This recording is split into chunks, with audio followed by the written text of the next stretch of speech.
Hello, everyone, and welcome to Millennial Rewind, where we take a not so sentimental look at the movies and TV shows that were around when millennials were growing up. I'm your host, Nick, coming to you from the cruel high school bets capital of the world, Los Angeles, California. And joining me here in the City of Angels is my co host, Jules. Jules, how are you doing today?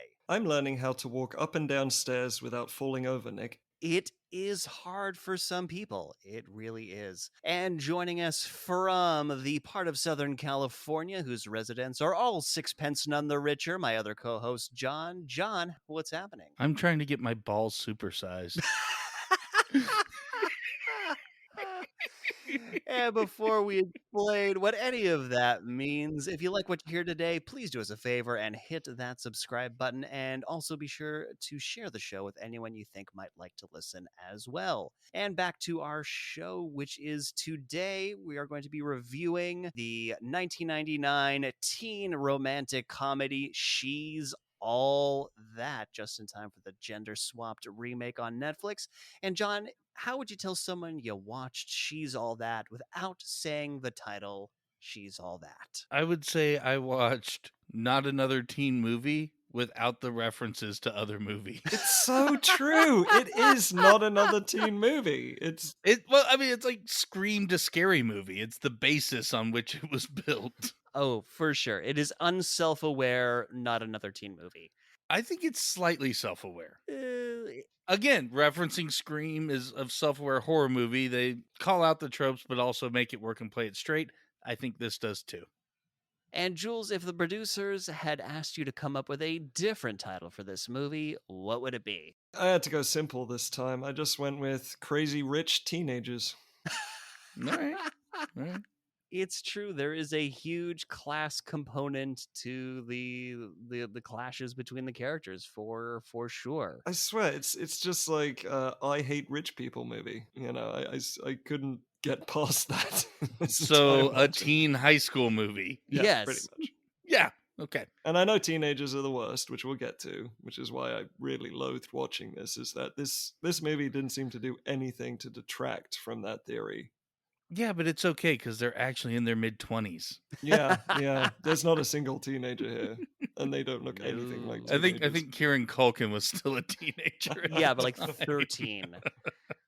So, what are your guys' experiences with this movie when it came out? I hated it when it came out. Fair enough. I was still in high school. I would have been on the Laney side of the, the divide squarely. But like I said, I actually think it is somewhat self-aware and satirical. And watching it now, I really did enjoy the hell out of it, to be honest. Yeah, it wasn't as bad as I mean, it's not great. It's got its issues for sure. Oh, of course. We're going to get to them, but it definitely held up a lot better than I imagined it would. This was like pre-high school for me, and I definitely watched it on home video. I'm not sure I saw it in theaters, and I just remembered enjoying it. Yeah, for me, it felt a bit too American, even though the teen stuff definitely carried through across culture. But I don't know, I was along with it for the beginning, and then just towards the end, I just felt like it fizzled out. I'm just really bored by the end. Oh, they definitely were padding for time towards the end of the third act. Oh, I have a specific note about it. Okay. But Jules, I'm guessing you did. I mean, you did see it when it first came out back in the late No, 90s. I didn't. Actually, this didn't? is Okay. my first watching. Fair enough. But there was no appeal for me. Okay, so it just wasn't a big thing in England. Yeah, teen movies, not sure if this is an English thing or just a me thing, never really understood the appeal. I saw a bunch when I was an adult because I was curious, but yeah, it never really interested me as a teenager. I was far more interested in action movies and things like that, being a stereotype. Fair enough. These kind of movies were, if I recall, quite big in South Africa. South Africans liked watching American movies, and that included the high school movies. It included the college movies. Yeah, I wasn't an outlier watching this down there. So some crazy facts about this movie. Guess who did a massive polish on this script? Are you talking about the uncredited rewrite? The uncredited rewrite. of this Oh, film. by everyone's at one point favorite director, M. Night Shyamalan. I know, it blew my fucking mind when I found out this guy, he did a massive polish on this film. So much so that he, I think in 2013, claimed that he ghost wrote the film, what something the original writer, vigorously pushed back against. But I mean, I'll point out the line, but there's apparently one line in particular that a Miramax exec confirmed that Shyamalan wrote. Okay, so they had him do a rewrite, and then they can only confirm one line. Well, one executive can confirm one line. There are many other people involved in this movie. Some of them are people that are problematic. We'll get there. Also shot at the same high school where they filmed Beverly Hills 90210. Oh. Yep, Torrance High School. So Beverly Hills 90210, not filmed in Beverly Hills. Shocker. Also supposedly the last movie that Gene Siskel of Siskel and Ebert fame reviewed before he died. Well, that's a shame that it had to be this one. I know. So this was the movie that finally took him out. Oh, Yes, confirmed. She's All That killed Gene Siskel. bad, Jules. Hey, I'm trying to follow you to hell, John. It's going to take some work. You got such a head start. Oh, no, you'll get there. I'll have the banquet ready. Welcome, streamers. Bugs Bunny and the gang will be there. You'll be the one nominating me for Hell Queen. And this movie, I mean, we'll talk about it more when we get into the actual movie, has the craziest cast. Oh, it's impeccable. Unbelievable. Top-notch. Ridiculously top-notch cast. I mean, you will spend most of this movie going, holy shit, who is that? Oh, that guy. Or that girl. Or she was in something. She agreed to come on for a non-speaking uncredited role in one scene. What? Easy, boys. We'll get to Scott Tenorman when we get there. Oh, we will get to Scott Tenorman. Obligatory South Park reference. And off of that obligatory South Park reference, we are going to take a break. And when we come back, we will start breaking down She's All That.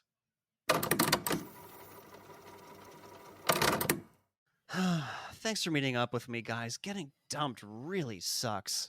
Hey, no worries, Nick. We're your friends. We're here for you. Okay, whoa. Let's all take it easy. What? Anyway, yeah, I'm just super down, and all I want to do is just process these emotions, you know? Sure.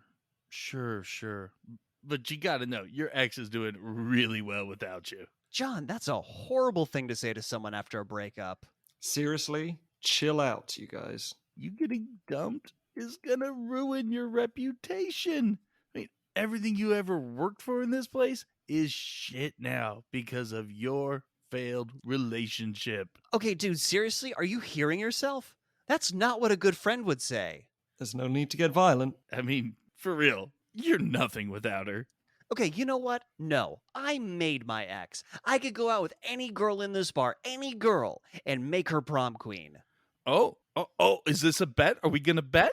Yeah, motherfucker, this is a bet. Yeah. Okay, cut that shit out. 1, you're grown-ass men. There is no prom. 2, using people like pawns in your ego-driven crap is morally reprehensible. And 3, even if you were at prom-going age, you're the last guys in the world that could turn an unpopular girl into prom queen.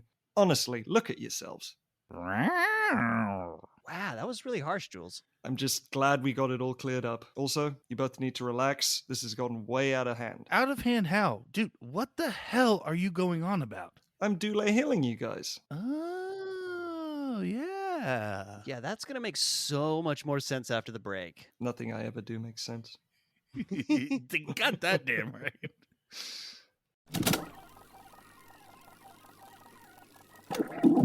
And we're back, and we are going to start off with the opening credits for this movie, which is just a montage of political art with this very, I mean, I don't think it's cheaply done for the late 90s, but now you could probably get an After Effects thing for it. But this paint effect that swirls into the opening credits. Now, with the exception of that, and possibly the light filter, this could have been the intro for Seven. Honestly, with the cutting up of newspapers, with the I was seriously getting Seven vibes from this. Throw on some Nine Inch Nails in the background. Abso-fucking-lutely. Oh, fuck you, Jules. I wish I thought of that. My music note here is, God, I miss 90s rock. There's just something about that sound, which is just, I mean, this is like old man Nick talking, but it just sounds so much better than any so-called rock that gets made today. I feel like rock around 2007 just became shit. Yeah. You got old. I got old. So right off the bat, we meet Rachael Leigh Cook, and she's got a name in this movie, but I don't care. I'm calling her by her real name. This cast is so good. I'm just going to be calling them by their Okay, yeah, like in previous episodes, it's like Small Soldiers, you know, it's there's Kirsten Dunst and Phil Hartman and Adam, you know. Yes. This Exactly. whole cast is call them by their real names. Yeah, it's Yeah. call them by their real names. It's Usher. I'm sorry, it's just Usher. It's Yeah! Usher. Yeah, Usher's in this movie. We'll get to Usher, but Usher's in this movie. This is I like didn't the- know who Usher was at the time this came out, but Oh. now I watch it and go, are you fucking kidding me? Again, are you fucking kidding me? This movie. Yes. Yeah. So Rachael Leigh Cook, her character name is Lainey Boggs, but we're gonna be calling her Rachael Leigh Cook because she's Rachael Leigh fucking Cook. And the movie immediately wants you to think that Rachael Leigh Cook isn't hot, and I don't buy that movie. She's a fucking Yeah. smoke show, no matter how many paint-caked overalls you put her Mhm. in. Attractive girl is attractive. Yep. For some reason, she has the one ring from Frodo dangling around her neck, which felt like an odd tangent. Yeah, I thought that was supposed to be like maybe her mom's ring, but it's very clearly a man's ring. It's wide. There's no stone. There's no. Who knows? But it's her job, apparently, to make her little brother breakfast. Not just breakfast, Yeah. breakfast in Yeah, bed. deliver it, but not breakfast in bed because he has to come to the door to get it his own damn self. Right, but still, yeah, delivery. She has to Postmates his fucking breakfast to him. And her little brother is Kieran Culkin, Mm-hmm. Macaulay Culkin's little brother. And Kieran Culkin has the same reaction to having to get up in the morning for school as I did every morning having to get up for school. My note here is that because she starts this rant about corporate America, Yeah. I wrote in my note that his reaction is appropriate to those rants. I just want to fall asleep whenever someone gets on some sort of a high horse with those Mhm. rants.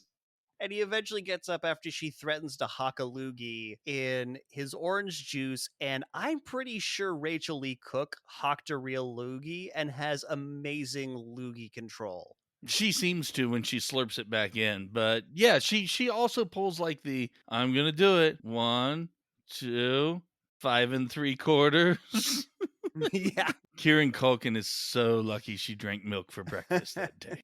And Kieran has hearing aids in. Yeah, he's got a hearing aid in, and I think later his character is established as having some sort of learning or attitude, is like some sort of disorder that they're actually like fairly respectable about. I think they forget about it in the movie. They don't spend really any time with him. They completely forget I about did a it. little looking because yeah, there's nothing that draws attention. He has him in, and maybe it was something that hit the cutting room floor. But I did a little bit of looking, and there's an interview with him where he mentions how this movie is on all the time. And the reason I know it is because my friends call me and tell me that it's on, and then they ask why I'm wearing hearing aids, and the answer is I have no fucking clue. Even he didn't know what. That's his answer. Even- His answer is I have no fucking clue with the expletive in there. I don't think they realized what disability they were giving him. They just. They were, yeah, but at least they weren't making fun of him for having one, and there's consequences for people who do. So, Yeah. weirdly progressive in a very late 90s ham-fisted way.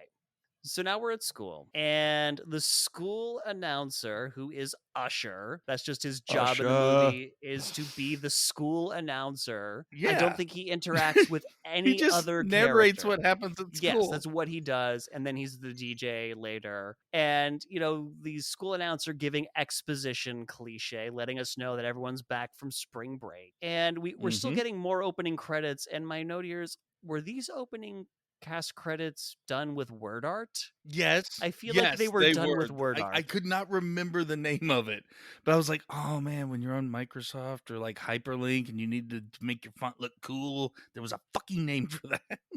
Yep, Word word art. They absolutely made these opening cast credits with word art. The cast is ridiculous, including Rachael Leigh Cook's dad. You just want to do the list now or as they show up in the movie? Let's do them as they show Okay. up. So Rachael Leigh Cook is dropped off by her father, who is played by Kevin Pollak. Mm-hmm. Mm-hmm. I mean, the perpetual dad and everything, but they got Kevin Pollak for this movie. And apparently his reason for wanting to be in the movie is because he wanted to work with Freddie Prinze Jr. And he's in like 3 seconds of this movie with Freddie Prinze Jr. So I'm not sure if that's the real reason or what's going on. Got his wish. He got his wish. So we mentioned a little bit about class, earlier as part of this. Yeah, their dad is taking them both to school. They're not driving themselves or riding the bus. And he's a pool man. He's Dr. Pool. Yeah. And the little logo on the side of his truck has been defaced, so it says Dr. Pooh. yeah.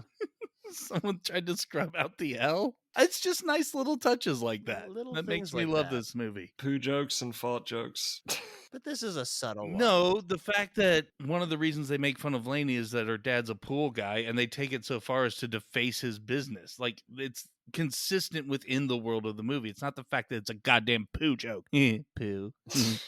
Shit aside, Freddie Prinze Jr. shows up, and his license plate on his Jeep Wrangler Yes. says Mr. Prez. with So a this Z. guy is instantly irredeemable in my book.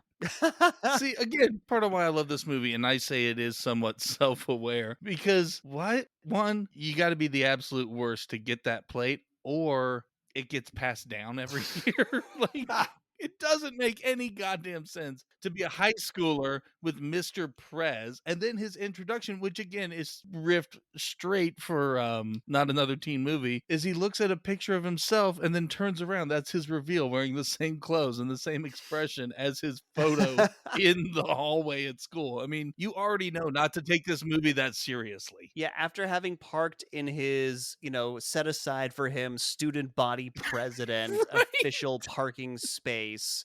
And God, you could mop the floor with how wet all the girls walking down the hallway get when he goes past. He calls one Connie, and that's not her name, and she doesn't give a fuck because he talked to her. You see, it's movies like this that perpetuate the myth that the world revolves around teenagers and that being a teenager is an important stage of life. Neither are true. Yep. And movies like this make me angry for saying otherwise. And also just how goddamn great it must be to be a protagonist. Exactly. God, if only I could be a protagonist. So Rachael Leigh Cook meets up with her fat BFF, Elden Henson. Elden Henson, yeah. I know. I From got Mighty- super excited when I saw Elden Henson in this. of Mighty Ducks and Daredevil the series fame. And so here's the thing. He's playing the fat best friend. There's Yep. going to be a lot of like, haha, look at him, he's fat. My theory about his character is that they couldn't do the gay best friend. Like, they were going to do the gay best friend, but it's the late 90s and everyone's still crazy homophobic. And they're like, no, we can't have the gay best friend because, you gross gay people. Just make him fat and like a loser. And then that's going to be the source of humor for him. Yeah, he likes puzzles. Yeah, whatever it is. And he's also actually the only likable character in this entire movie. One of the few. So Freddie Prinze Jr. meets up with Paul fucking Walker. Oh, yeah. Holy fucking shit. 1999 was Paul Walker. He was in this and he was in Varsity Blues. Like, this is him pre-Fast and the Furious. Yeah, this was his lead up. I mean, it was right there. Yeah, this is Paul Walker ascending. So it's him and Dulé Hill of Psych fame. Dulé fucking Hill's in this. They waste him because he's just there to be a Again, watch. I was a little surprised that my entire commentary of this movie isn't watch Not Another Teen Movie, because it's amazing. And they totally do everything that this one Oh, does. yeah, he is the token black I'm just guy. the black guy here to say things like, that's whack. Damn. Yep. Shit. And that's whack. That is exactly what Dulé Hill is here in this movie to do, and it is a criminal waste Yeah. of Dulé Hill. Oh, he has a few moments of, oh, well, don't look at me. The only other note I had for this scene is that someone says biatch, and I just can't believe we used to say biatch. I still say that. What are you talking about? Biatch? Only if you spot a bee and you sneeze. Hell no, that's how I call people out for midnight rides. Racist. Damn it, fucked it up. Fucked it up. With a midnight Night race. By the way, god damn it, the past 3 days at work, I just keep shouting that randomly. You had to put it into our chat. Amazing. I'm just sitting there doing up some invoices with a midnight race. Actually so happy. So everybody's back from spring break. They're kind of swapping stories about what they did. And Paul Walker is bragging about banging a stewardess on the flight over to Cancun, which definitely happened, guys. It definitely happened. Yeah, it totally definitely happened. And he's gonna casually sexually harass everyone in this movie. I think his character is actually a virgin, and the biggest evidence will come at the end of the movie. Yeah, absolutely. I actually agree. And Freddie Prinze Jr., he's talking to his buds, and he's had this super deep epiphany that they're going to graduate in about 8 weeks, and then it's going to be like the future. It's like, wow, man, someone got high for the first time. Yeah. These stages in life happen every year. This is no different to any other year. Yeah, but when you're a protagonist, it really means something. So some of the girls I guess some of the popular girls show up, and Paul Walker says, "Look at you being all fine and shit." And Dulé Hill turns to him, and I swear this was not this was not a written line. This is just Dulé Hill. This was a written line. He just says, "On behalf of all black people, shut up." Shut up. I think Dulé Hill just said that. Absolutely. And we have Gabrielle Union in this movie. And Lil Kim. Lil Kim. Kim. Yeah, that took me back. Jesus. And she is Lil. Holy fuck. Oh, yeah. It's part of the name. Yeah. Then we get the Harvey Weinstein credit, because this is 90s Miramax. And what made it worse is it's right around the time that Paul Walker starts sexually harassing teenagers. It's Normally I see the names pop up and it's like, look, any movie from like X amount of years, you're just gonna have to deal with the fact that they were some of the biggest names, you know. But yeah, Jules hit it. It did actually make it kind of sting a bit of what the conversation just was as their name showed up. Exactly. Yeah, it was really unfortunate timing. So then we meet Taylor, who's Freddie Prinze Jr.'s bitchy girlfriend. Is this the only character that's going to get recalled by character name? She is. 'Cause I don't know her from shit. I don't know her from shit. She's just Taylor. I'm sorry. I think her last name is O'Keefe. I'm sorry, Miss O'Keefe, but you're Taylor for the purposes of this podcast. And so she's like the queen bee, vapid, popular girl. And she will not give Freddie Prinze Jr. a kiss. She says, "Oh my gosh, I've got total Diet Coke mouth. Does anybody have any gum?" And her entourage is there, like immediately with sticks of gum and shit, just to give to her. And I made a note here: lines like this are why the Men Writing Women subreddit exists. Yeah, but again, I think this movie's a little self-aware, but she pulls this off. She does. I can't remember the actress's name, but man, she is so hateable in this movie. She claims that she is nothing like this. That she does not identify with the character. I believe that, and I hope so. But man, did she do it well? She did it. She did this I hate her guts throughout the movie, and that is probably on purpose. And so she breaks up with Freddie Prinze Jr. right there in front of Paul Walker and Dulé Hill, just like, oh, you didn't think that we were gonna still be dating. We went off to college. Oh, you did. That's so cute. Pinning that phrasing. Yes, pin that. So the Taylor and Freddie Prinze Jr. they have a chat off to the side about what the hell happened. She tells the story of how she met Matthew Lillard.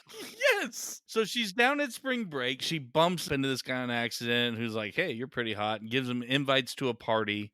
And it's a video shoot. She starts talking about how like the director wanted her to have a solo dance, and like she almost falls in the pool, and that's where she meets again Matthew Lillard. Yeah, so he's playing someone who was on The Real World. This is how 90s this scene was. He was on The Real World, and the thing that they were filming, this is MTV Spring Break. Yes. Guys, you remember when MTV was a thing and The Real World was a thing? You remember when The Real World was the only reality show? Oh, God, how young and naive and innocent we were. This is exactly why reality TV became powerful, and I hate it. Mm-hmm. Okay, but again, Matthew Lillard, we already had Hackers, we had SLC Punk, Scream had actually already happened. All of these movies are very self-aware and know what they're doing. This one's no different. Oh yeah, Matthew Lillard almost redeemed the Yeah, movie. he was I thought he incredible. was. There's even part of this scene that I really thought was a nice touch, because she's telling the story and then all of a sudden they're both there arguing, like while she's in the background dancing in Yeah, the pool. I really like that too. Yeah, they're both in the It's a great scene touch. watching the flashback unfold while Yeah. they're there. Like, I can't believe that technique hasn't been ripped off as much. You see it here and there, but yeah, not nearly as much as you would think. So yeah, she like fell in love with this Matthew Lillard guy who's like several years older. He's got to be in his mid to late 20s. But Freddie Prinze Jr. has the best reaction, because she's like, yeah, from the real world. He goes, the dyslexic volleyball guy? And she gets a tattoo with him. That's how she ends this little tryst she has while cheating on Freddie Prinze Jr. But Matthew Lillard got a tattoo as well. It's a shitty cartoon version of him, and it says me on underneath his it. arm, and she gets a little heart whatever on her back. But she says that, hey, we can still go to prom. Like, we always say we go to prom together, so like I'll still go with you, as if that's a legitimate consolation prize. Well, yeah, because we're guaranteed to be prom king and queen, so it's expected we should go together, even if we're not together. So fucking hateable. She's so I mean, all hateable. these characters are a bicycle and an investment in cryptocurrency away from being the devil. Basically. I know exactly what you did. I get that reference. So Taylor leaves, and it turns out like everybody, there's all these other people sitting at Yes! tables around them that have been listening to the entire conversation. So they Yes! all start talking to pretend like they weren't just listening intently to everything that was going on. Yeah, the ADR of of the noise that should have been going on around them like fades in as everyone turns back to their conversations. It's a beautiful moment. Top-notch filmmaking. So now we get Rachael Leigh Cook in art class, and her art teacher, I'm guessing, is Miss Cleo. That's who I had her down as. This teacher, what the My note here was that Lainey, the way she stares, just makes me think this girl has definitely pictured herself on a killing spree. Yes, she has this weird obsession with violence. Yeah, when she's talking about like how the pain of this riot in Mogadishu the night before inspired, the painting she had done, and it's like, okay. But then the teacher's like, okay, cool and all, but what's this say about you? And then brushes her with, it's not a feather. What the fuck is she carrying? It might have. She like just brushes her student with this. Yes, yeah, fuck it. Oh my god, it was so weird. It's a feather. So weird. Flower. It's weird. It's very long and exotic looking, and she brushes her, kind of like tapping, like, "Hey, I want to see something that represents you," and then she just leaves.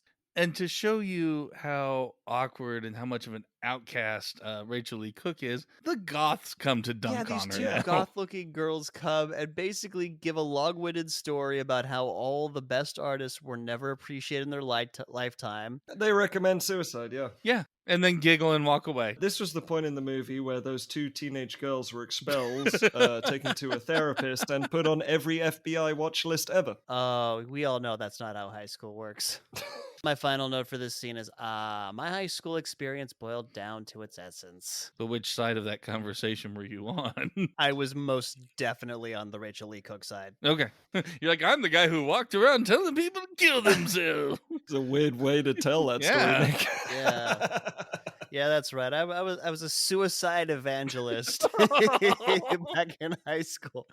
You should kill yourself, and you should There's kill the line yourself. for this You look- episode: suicide evangelist. But yeah, I mean, as I said before, there's just reaffirming that all teenagers are just terrible. Absolute fucking sociopaths. So now we have Usher blabbing over the intercom to the entire school that Freddie Prinze Jr. got dumped. You gotta know that's not appropriate, Usher. You've gotta know. Not cool. So basically, Paul Walker is talking to Freddie Prinze Jr. and says that nothing he's done at this school matters because getting dumped means that everybody's gonna think he's a bitch boy. Yeah. Doesn't matter about his academics, doesn't matter about his popularity, doesn't matter that he's like a soccer star. All that matters is that Taylor, the most popular girl in school, dumped him. To which he's like, no, Taylor's a facade. You take away the makeup, you take away, and she's just a student with a decent rack, and that's it. Lot of look, we all talked like this about women in high school around this time. We all did it. Mm-hmm. But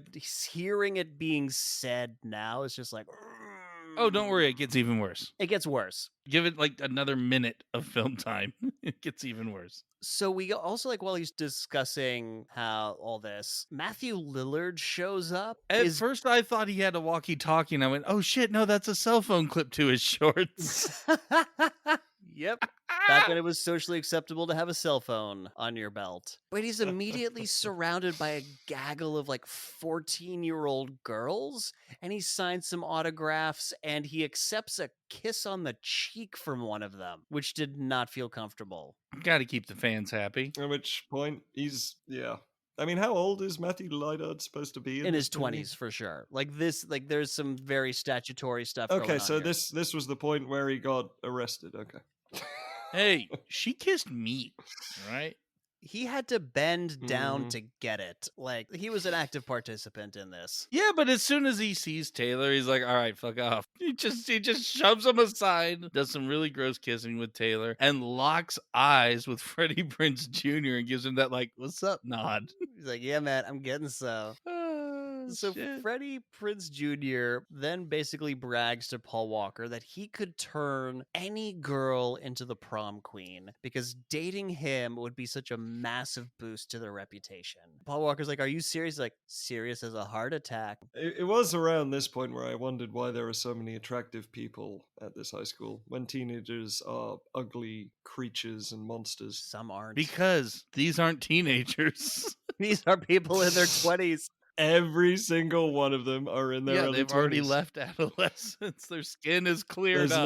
no acne. Exactly. There are no weight problems. There's no weird, strange breaking voices. These are Yes. 20-year-olds Yes. who've all been laid back like 5 years. But I mean, when you're 17, a lot of that stuff is put into the background. Like you've kind of filled into yourself a little bit more when you're around. They're still ugly. Fair enough. I just want to say I'm very happy to hear that Jules is not attracted to teenagers.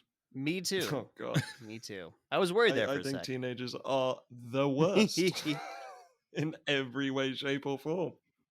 So Paul Walker calls him out and makes a bet with him, like, "I get to pick the girl, and you have 6 weeks to turn her into the prom queen." Freddie Prinze Jr. agrees to this, and Dulé Hill is there. And again, complete waste of Dulé Hill, because he's like, he's trying to act like a peacekeeper in this scene, like these two are about to like start throwing hands. You know, I almost feel like his character was combined with Paul Walker's, and they wanted to add some diversity, so they split up some of his lines and gave them Oh, absolutely. to a new character. Absolutely. There's no reason for Dulé Hill's character to exist other than they need to have a third character. Does Dulé Hill appear without Paul Walker at any point? I think like he's his familiar, basically. Or his imaginary friend. He just follows him around everywhere. I think there are like a few moments, but yeah, most of the time he's with Paul Walker or in the vicinity of Paul Walker. In the vicinity, yeah. Okay. And so the bet is on, and Paul Walker says, "Let's go shopping." And here's the thing, the maddening thing about this movie is that this level of popular kids fucking with less popular kids for sport is just so accurate. Like, this seems tame compared to like some of the shit that like would happen in my high school. Like popular kids just fucking with Really? They just ignored us at mine. I mean, we had popular kids fucking with, you know, the unpopular kids or the nerds or whatever, but it was more of just a hazing sort of way. They did not have grand schemes. Of course, my high school was in a farm town, so Yeah, you might have had a slightly different experience. we weren't known for long-term planning. I'm still not. And so they go around, they're like, you know, talking about, you know, what about her? What about her? You know, and then Rachael Leigh Cook, you know, laden with art supplies and books and everything. Trips up the stairs. This is the worst trip and fall in movie history, multiplied by reality to the power of every movie that will ever be. I watched it so many times. It was They had to have written on the steps trip here. It's so forced. It's so Oh my you forced. catch God. all the lovely details. She trips on nothing. She trips on Nothing. nothing. For all her loogie ability, she did not know how to trip and fall. There's just nothing about it made sense. It's because she's walking along and someone off camera went, and fall. Exactly. It's this horrible thing that writers and producers start to do, is that the klutzy character is always likable. Well, only if they know how to fall, that's what I say. Fall better, Julian. I'm not buying the lack of coordination. But she was carrying so much stuff, guys. And her books just fell in the most perfectly lovely way. Yeah, the set deck definitely didn't just gently put the books down in nice, And neat she's so array. exasperated. It's a minor inconvenience. It's like, oh my god, I got those 2 art students tried to tell me to commit suicide, and now I fell. What a day. And Paul Walker's like, that one, basically. Yep, We got a winner, boys. boys. And Freddie Prinze Jr. is like, no. Like, look, fat I can handle, weird boobs I can handle, but for some reason... Bad personality, potential fungus, and then I just put obligatory Jules commenting about his love life. Kind of stepped on my note there, John. I'm just gonna beat you to it this time. Ass minor was actually a little too close. So far the movie has done nothing to make me like Freddie Prinze Jr. He is just an asshole hanging out with assholes doing asshole things. Yeah, in fact, none of these characters. They're just all terrible. But they're also caricatures. Yeah, but that's the problem with caricatures. They are one-dimensional. Mm-hmm. And just a bunch of one-dimensional characters eventually just get irritating. Yeah, but he totally gets like 2/3 of another dimension by the end of the movie. Tim Matheson slaps 1/3 of one onto him. Somehow. Later on. Spoilers, Tim Matheson's in this. We'll get to Tim Matheson. We will get there. So, bet is on. Better get going, Freddie Prinze Jr. So he tries talking to Rachael Leigh Cook, and Kieran Culkin happens to be nearby. He calls him Spaz, but Kieran Culkin doesn't care because Freddie Prinze Jr. remembered his name. You know how I said he was irredeemable? This just, buried irredeemable and decided to put a tombstone up and encase it in concrete. Yeah, it's like the girl who orgasmed because he said hi to her and called her by the wrong name. Kieran basically had that same thing happen. Is Kieran Culkin gay for Freddie Prinze Jr.? That's the question of our times. His opinion changes randomly for no reason about him. It's kind of his reoccurring trait. But Rachael Leigh Cook doesn't have time for Freddie Prinze Jr.'s bullshit and grabs her brother and leaves, which is like the most rational response to all of this. And Paul Walker delivers the most epic laugh at this point. Oh, yeah. I must have forgotten. Because Freddie Prinze Jr. is trying to talk to her. He's like, hey, would you like to just embarrass me in front of everyone as she walks away? And Paul Walker loses his shit in the background. His best friend, by the way, allegedly. Yes, he is enjoying this way too much. So now we're watching Matthew Lillard be a jackass on The Real World. And again, because this movie brought out so much late 90s, early 2000s nostalgia for me. Remember eyebrow rings? Remember that being a thing around this time? One lady's got a bunch of them. And yeah, like Matthew Lillard farts and pisses off his housemates in The Real World and haha, funny stuff. But it turns out Freddie Prinze Jr. is watching this on the kitchen TV with his sister, Anna fucking Paquin, of all people. Academy Award winner, Anna Paquin. Unbelievable. This movie. Yes, this movie has an Oscar winner. This movie has an Oscar winner in it. And talking about, to him, whether or not he's going to try and find himself a rebound skank. He kind of talks about, alludes that he's got this girl that he's kind of like looking at, Rachel, Oh, but in the irredeemable category, Anna Paquin's like, oh, you're going to get some rebound skank. Oh, you've already got someone? And his response is, I wouldn't say someone. Oh, fuck. Because he's got his project. She's not really, not a human. She doesn't really count as a person. Yeah, she's not one of us. So then Anna Paquin suggests stalking. Yeah, like figure out what she likes and then pretend to be into the same shit, Go to the places she goes. Like the things that she likes. Stand ominously in the bushes nearby, like, Jesus. And so she asked Freddie Prinze Jr. to lie to their father because she's gonna go hang out with a friend, and her friend's brother apparently just got kicked out of military school. And by the way, during this whole thing, like Anna Paquin's like putting on makeup the entire time. Yeah, and we never know what her whole deal is, but she's like, "Shit, mom and dad are home." I feel like she's supposed to be at boarding school, and she just bunks out to go home. Maybe that seems plausible. Yeah, it was this sort of thing, like, she wasn't supposed to be there, but if they ask, tell them where I am. I have no idea what the fuck's happening with her in this Who movie. knows? She's there to do makeup She's there to do makeup, and we need to establish early that she knows how to do makeup. by doing makeup. Then we meet Freddie Prinze Jr.'s dad, who is Tim Matheson. Fuck yeah. See, he basically plays the same character as he does in Van Wilder. Mm-hmm. So my secret fan theory is that Tim Matheson actually has two separate families. One of them, Freddie Prinze Jr. is his son, and the other one, Ryan Reynolds, is his kid. That's some damn good genetics he's got. But yeah, I mean, when you watch this movie, you have to prepare for some serious iron. Oh, yeah. Mhm. It's just going to happen every 5 seconds in that opening So sequence. Tim Matheson is asking him if he's heard back from any colleges yet. Like, hey, isn't this kind of late, in the year? Yeah, and Freddie Prinze Jr. is like, oh no, it's probably something's going on. Just like let's wait a week and like, we'll see what happens. Because his dad's saying like, I'm gonna call so and so at the alumni office at Dartmouth because Mhm. they're a Dartmouth family. I thought Dartmouth was a great touch, by the way. Very inside, deep dive kind of thing. Because Tim Matheson really kicked off his career with Animal House, playing a college student, which was written by guys reminiscing about their times at Dartmouth. And at the end of Animal House, it's about how his character moved to LA to be a doctor, which he is in this movie. That is some Tim Matheson deep cuts that I was not in any way aware of. Matheception. Good Lord. How the hell you find this stuff, John? 6 degrees of Tim Matheson. No, it's because I've watched Animal House too many times and have the 35th whatever anniversary Blu-ray.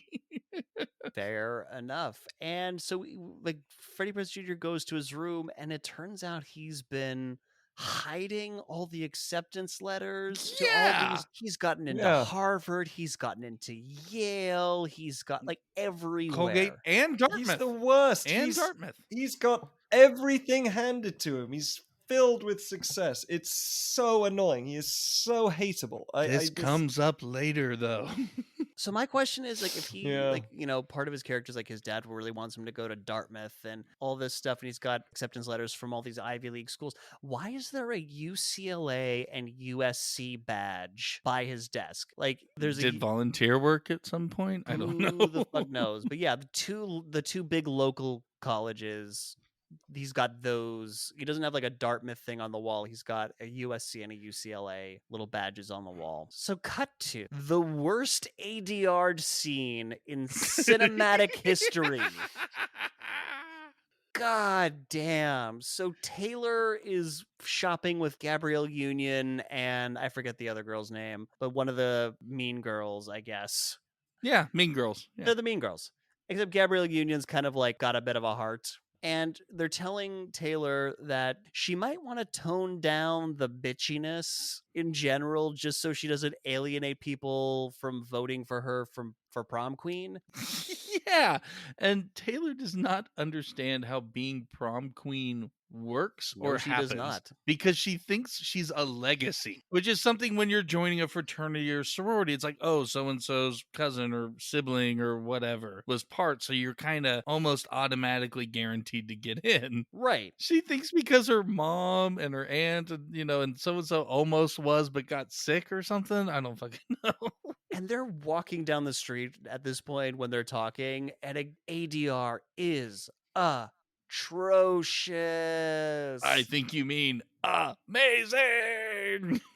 Not in sync. The performances don't match the voices. There's no ambient sound really. It's so bad. They had no ADR budget. Disembodied voices. There's part of me that really wants to find a fan theory that Lainey did commit suicide and this is all part of a fever dream. We have already established that when Taylor has important conversations, the world stops to listen. That's why there's no ambient sound.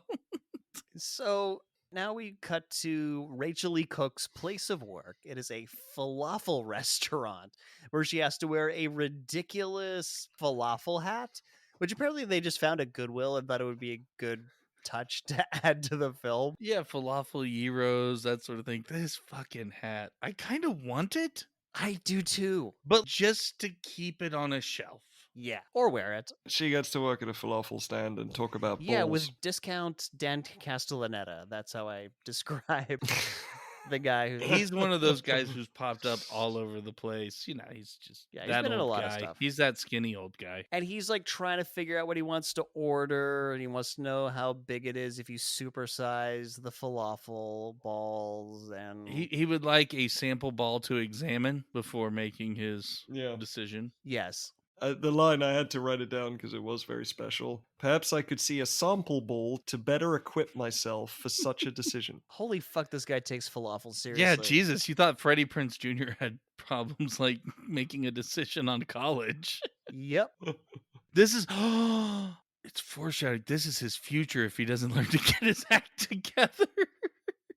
So Freddie Prinze Jr. has stalked Rachael Leigh Cook to her place of work. He just shows up unannounced, uninvited, and she says to him, quite rightly, stalking is illegal in all 50 states. Yeah, go Rachael Leigh Cook. Yeah. But apparently, Freddie Prinze Jr. doesn't give a shit. Discount Dan Castellaneta is trying to order, and Freddie Prinze Jr. can't just fucking wait. He just talks to her while she's trying to work.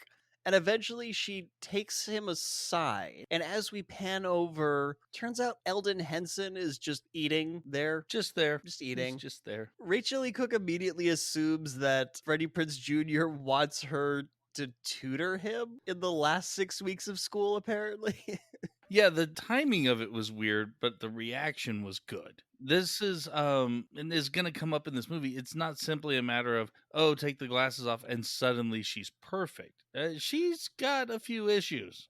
Self-esteem problems, and just I'm a dork, so I'm smart and I have to tutor you now, huh? Like she's automatically wary of him, which well done. Mhm. You should be. You just went to the wrong conclusion. Right. But just to reestablish how, unlikable the male character is, he's also Yeah. smart. Hey. Yeah, he says, hey, look, I've got the 4th highest GPA in the class. That's not why I'm here. And she's like, the fuck? And she turns over and Elden Henson's like, yeah, he does actually. Yeah, judge's ruling, not a dummy. So Freddie, like, why are you here? And he lies about being interested in art. And she's Yeah. like, I've never seen you in class, so what the fuck's up with that? He's like, oh yeah, I'm doing one of those. And she like helps him with his lie. Oh, independent studies. Like, yeah, one of those. Yeah, whose high school had independent study? College, university, that does. But whose primary mandatory level of education had independent study courses? Who the fuck knows? I never went to American high school, so that's I know that we didn't have independent studies in South Africa in the early 2000s. That's for damn sure. So Rachael Leigh Cook's kind of like not into having Freddie Prinze Jr. around. Seems like she's trying to angle to get rid of him. And so Elden Henson comes up and gives him his ticket to a art performance that they're going to. Well, and she's also a part of. That she's also part of it. So it's the ticket that he would have been. Yeah. And Rachel goes like, the fuck, bro? Like, kind of gives him that look. Yes, she does. Elden Henson takes her aside and says, hey, look, the hottest guy in fucking school is stalking you. You might as well give it a shot, which is just the worst advice. The worst advice. Like, if somebody's stalking you, you don't enable that behavior. But this is the late 90s, so you do. Otherwise, we don't have a movie.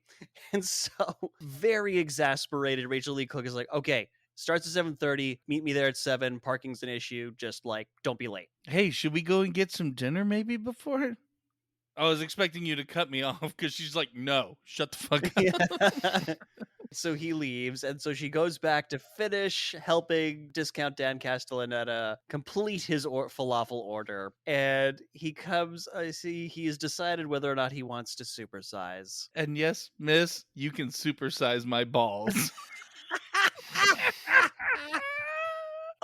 It felt so cheap and bullshit, but you know what? It kind of works for me.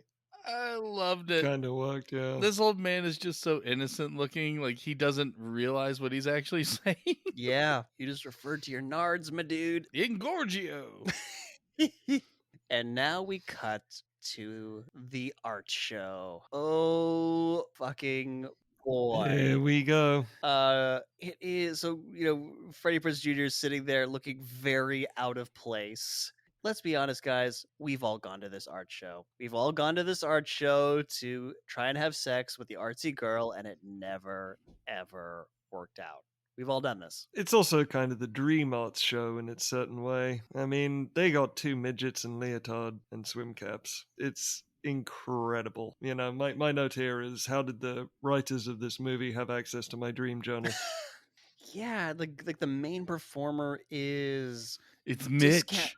He's so amazing. He's like discount Mick Jagger spliced with Freddie Mercury and Tidy Whities. It's a crazy combination of a human. Yes, but who is it? I don't know. Alexis actually. Arquette is Mitch. Of the Arquette family? Yes. Has he been in anything that I should know about? Yes. Recurring role on Friends, a little bit of Xena action. Wedding singer as George, the Boy George member of Adam Sandler's band. Okay. I apparently should know him. Well, her. And Bride of Chucky. Bride of Chucky. Yeah, all over the place.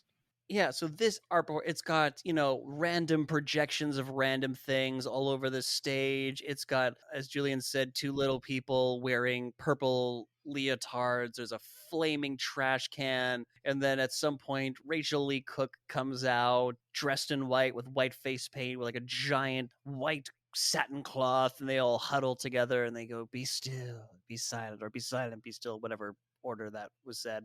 Gets applause. Holy fuck. I hate this kind of art. So this was a very painful scene for me to watch. Yeah, it's awful. Yeah, Freddie Prinze Jr. and I had similar reactions to this bullshit. Again, even Lainey isn't very likable. Really?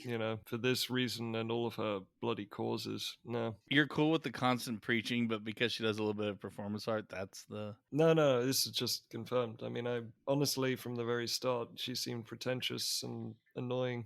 And this art show just confirmed how pretentious and annoying she is. Okay, so Alexis Arquette. Alexis Arquette. Apparently, I have to give him a name now. Yeah. So he's like, "Hey, everybody, we got a new person, a first time." Like, I don't think this is how art shows work because everyone paid their ticket to see you do your bullshit. And your bullshit's over, so everyone gets to go home now and have dinner. But he's like, no, we got somebody who's new here today who's like very into art, and calls Freddie Prinze Jr. up to do his own performance. And you mentioned how awkwardly he was sitting there, because he is noticeably not part of that crowd. Is he wearing one shirt or 2? Pass. Just gonna hard pass on that. He's got this, it's probably supposed to be like a cashmere V-neck shirt on that I think was supposed to be a sweater vest, because then he has the polo shirt collar coming up out of the inside of it.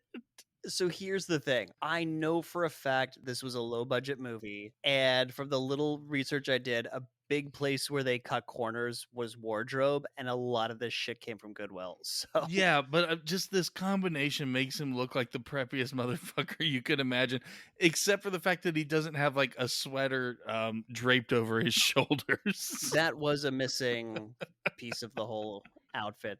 So he gets up and he's got a bullshit, and Rachael Leigh Cook told Mitch Arquette, what's his name, that he was here, and she's basically orchestrated this. This is kind of his test to see whether or not he's actually completely full of shit. And he plays with a hacky sack for 5 minutes. I thought it was more of a revenge thing because she's been the outcast for so long. She wants to fuck with him and make him, see what it's like to be. Could be a bit of both. Yeah, and him liking soccer does not detract from the fact that he's Yeah. such an asshole. It's too late.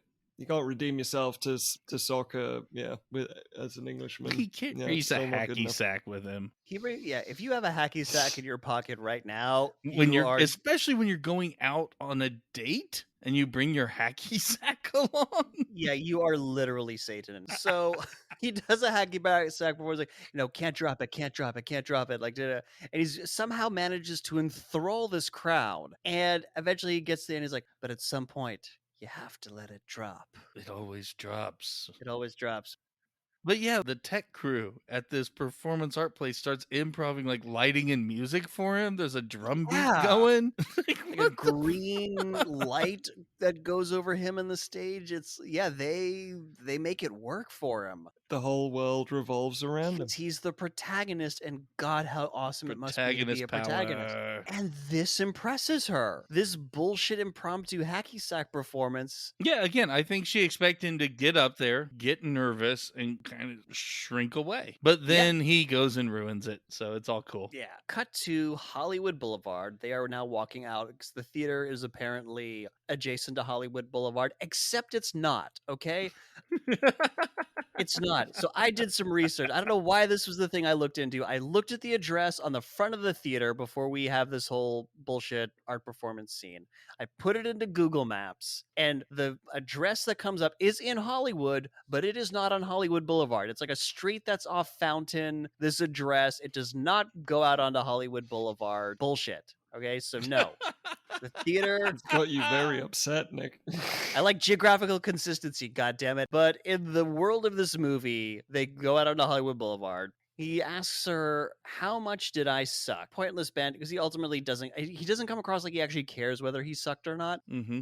I forget what her answer was. Initially, he didn't suck, and then she says, "Yes, you did suck." Yeah, she was being nice, and then they kind of joke about, no, that actually was really shit. Ha ha ha. He's starting to break through to her. And then the glasses moment happens. Oh my Oh, I love God. this so much. It's terrible. I So he love it. asks her why It's she so wears awful. glasses and, why doesn't she wear contacts? Like, yeah, I've got them, but The whole like stick in your eye thing. And yeah, people have that as an issue.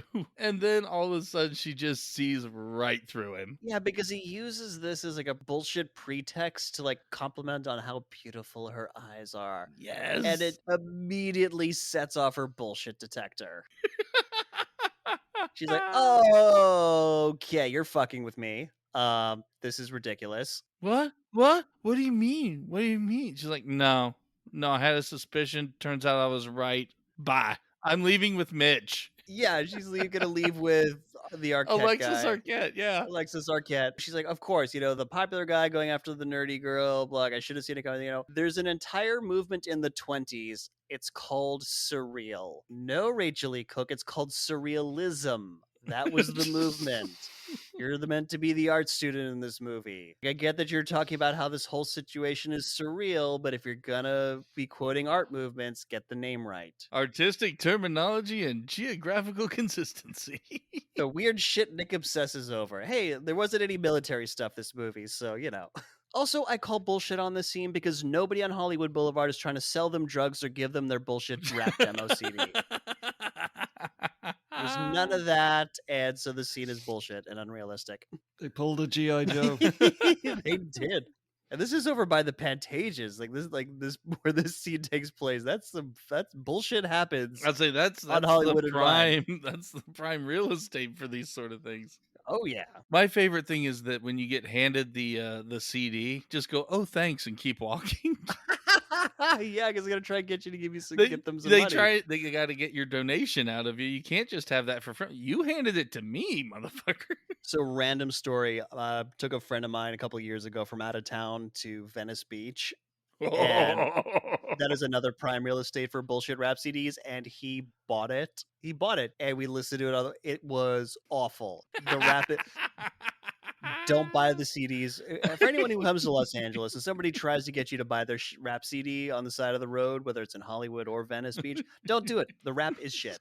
Little bit of advice for you. So now we're with Taylor and Matthew Lillard. They're at Matthew Lillard's place, and she's trying to get frisky with him on his mattress on the floor, not even a real bed. But he's way too enraptured watching reruns of himself on the real world. Right. God. And he has a big screen rear projector television. You guys remember big screen rear projector televisions? Kids don't know what the fuck we're talking about. And it's fine. TVs got better. They got way better. You didn't Got miss out on way anything. better. You couldn't sit slightly to the side of the TVs. You couldn't see shit. No, you could not. You couldn't see shit. He also doesn't know how saliva works. Yeah, because she's like licking his chest, and he freaks out because he's got to audition for Aaron Spelling's latest drama. So she's licking his chest, and he's like, no, gross. I don't want to smell like your spit. Shower? Maybe? And spit doesn't smell? Yeah, if your spit smells after you've licked someone, you need to see all the doctors. All of them. What did I tell you about your spit? It burns through things. Stop licking me. Yeah, like I enjoy dating a xenomorph, but you gotta have boundaries, So Taylor doesn't care for this, and she storms out, and Matthew Lillard doesn't notice because he's too busy watching himself. Do you think this was another drifting into TV is bad for you No. message? No.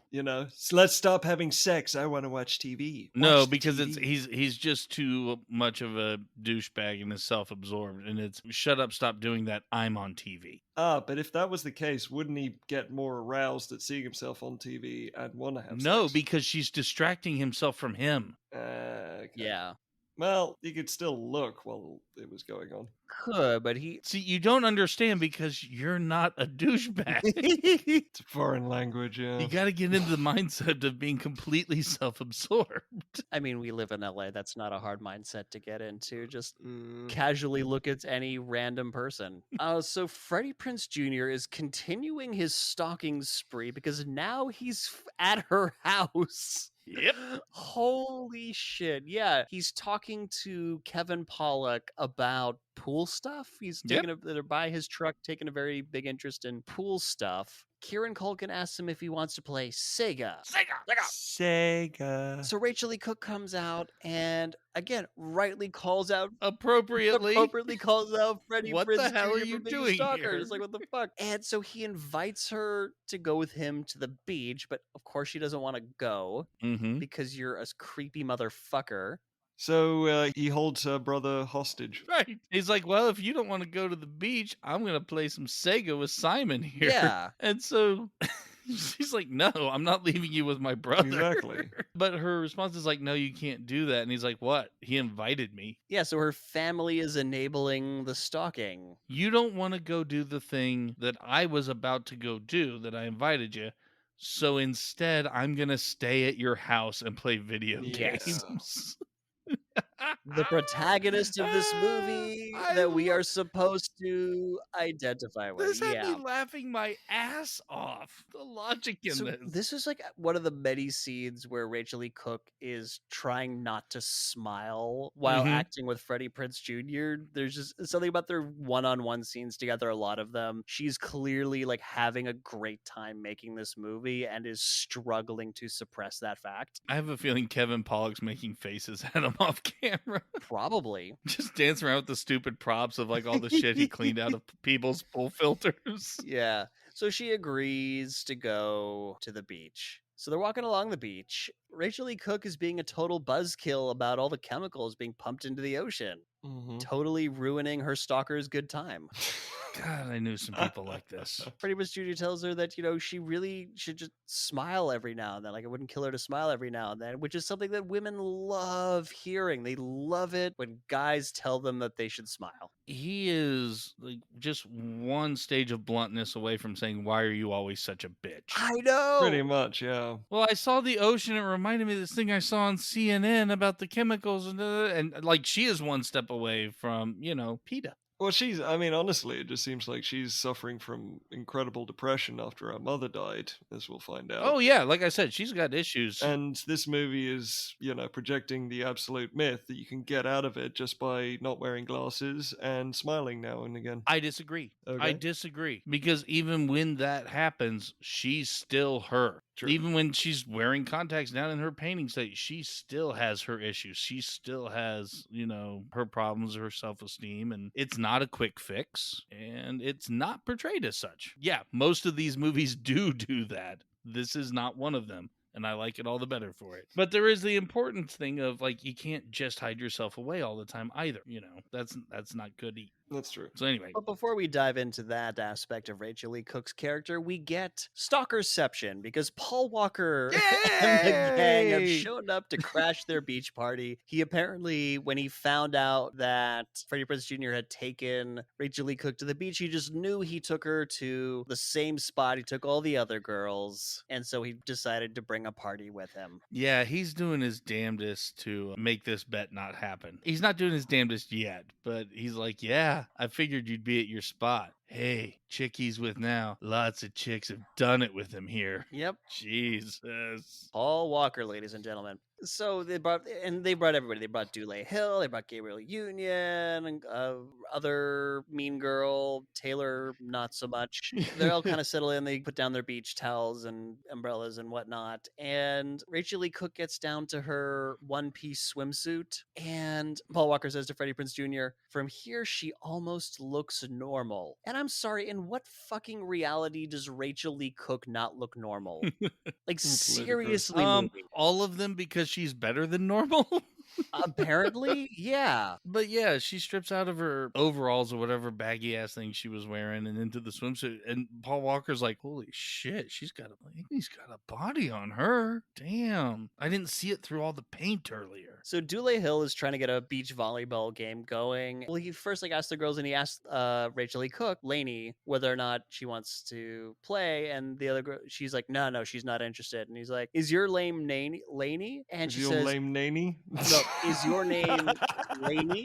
And Discount Gretchen Wiener says, no, thank God.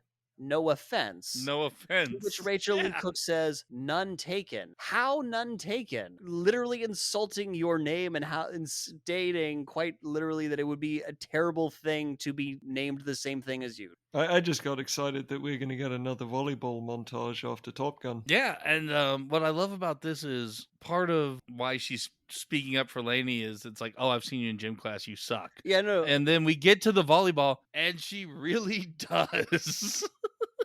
But she's like, yeah, I'll play. And because it's kind of a fuck you to, I've already forgot her name. Discount Gretchen Wiener. Taylor. Taylor's not there. Yes, is she? Yeah. Oh, I totally did not remember her being in this scene. Are you sure she is? Oh, no, she isn't. Yeah. No, I didn't think she was. The bitch who, the sun tanning bitch. Yeah, Discount Gretchen Wiener. Yeah, she claimed, like, I'm not going to just do this all day. In 15 minutes, I'm going to turn over. And she's sitting under an umbrella. Like, what the fuck? Yeah. So anyway, because Rachael Leigh Cook basically did a fuck you to her, then all the other popular goes around like, yeah, I'll play volleyball now. Yeah, Gabrielle Union has no problem with her. Gabrielle Union is actually quite friendly to Rachael Leigh Cook, despite... I think she's in on the bet. I think she knows what's going on. You think she's secretly Katana with her umbrella, just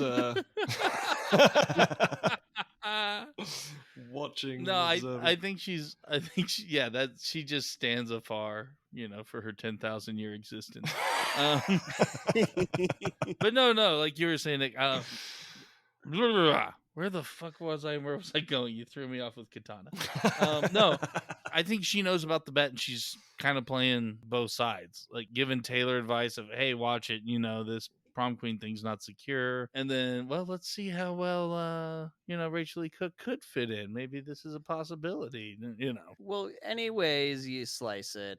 We get an inferior beach volleyball scene compared to Top Gun. Yeah, the sports sequences in this are so bad. Is there a superior volleyball scene?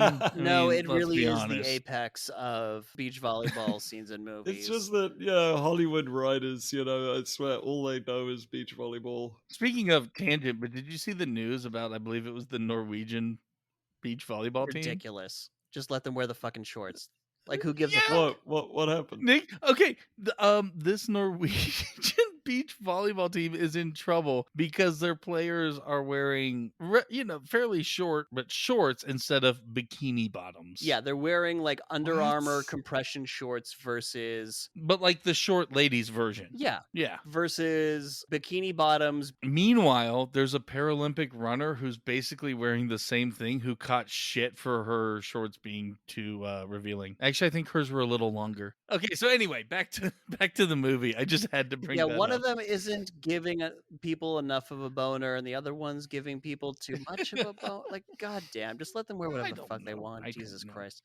Anyways, Not only does the scene show that Rachael Leigh Cook does in fact suck at volleyball, it also shows that she's starting to find some acceptance amongst the popular kids. So much so that Dulé Hill, at the end of it, invites her to a party at his house. And there's a joke here about how Dulé Hill's dad owns Harrison Ford. The actor? No, it's a car dealership. The car dealership. Wah, wah. But could you imagine him owning another human being? And that human being is Harrison Ford?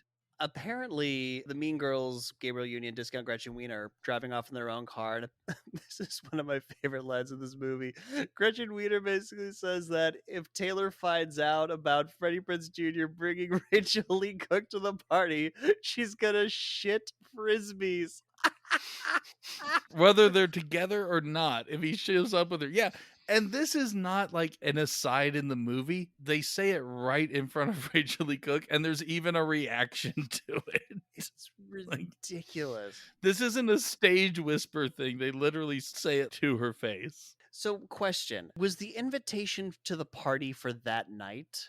It seems like it's Right, supposed because- to, but it's already getting kind of late in the Yeah, this day. is the implication. What I was at. Oh yeah, the party's for that night, but Yeah. it's sundown, and Yeah, it's already getting late in the day, and then the next time we see him, it's noon. But we're continuing this storyline of going to the party. exactly. And basically, she's like, despite having survived her first hangout with the cool kids, she tells Freddie Prinze Jr. she's not going to go to the party. She's got to clean her place. It's super dirty. Cut to Kevin Pollak watching Jeopardy and getting all the answers wrong, which I thought was great. I love the very first one because it made me just go, what the fuck? And it was this so-and-so, I forget the name, like invented an alternative to wine with this beverage. And he's like, what is grape juice? I'm like, how did you have grape juice after wine was invented?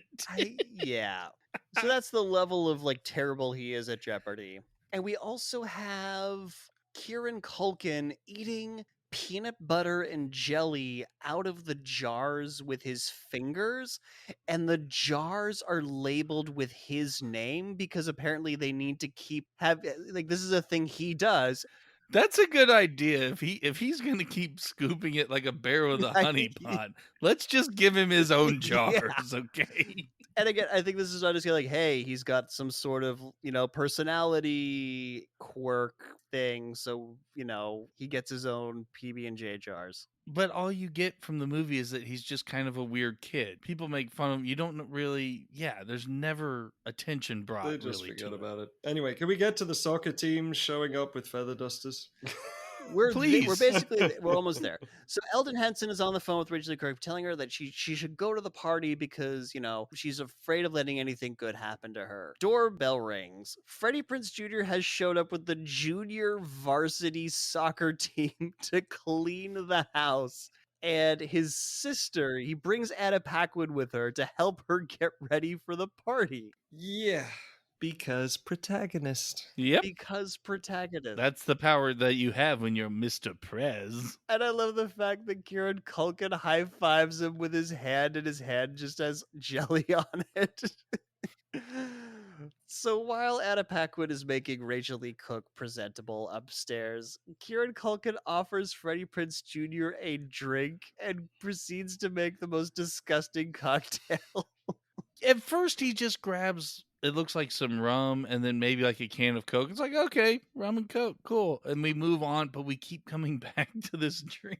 Yeah, I think he pours like a beer and scotch into an already poured, like those plastic champagne glasses where the liquid goes into the flute as well. He's poured that, it's like a mango juice or something, and that's his cocktail. And he gives it to Freddie Prinze Jr. Who looks at it and goes, you're sure this is a margarita, right? He's like, yeah.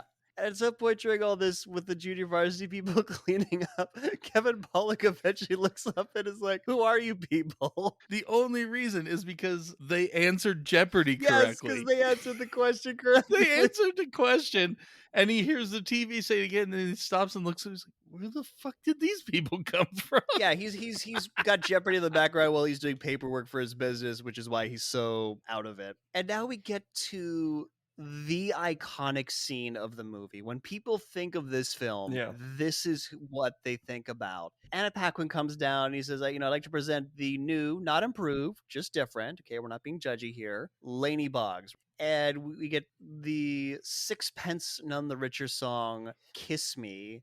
God, that song It was was everywhere. everywhere. And it's a good song. It still holds up. Oh, It's yeah, yeah. great. And Rachael Leigh Cook comes down looking marginally hotter than she did before she went up. They basically just took her glasses off, cut her hair a little shorter. No, considerably Considerably shorter. shorter, yeah. It went from being like well below the shoulders to above the shoulders. Like a bob. Kind of a bob, yeah. cut. And the iconic movie moment is ruined by the subsequent Trip down the stairs. the second worst trip I've ever seen in movies. It comes right after the first. This will become the third worst trip you've seen. There's another trip later Another that's one worse coming, than it's this true. one, but I'd say not quite as bad Yeah, as the first. Not quite as bad as the first. First one's the worst, though.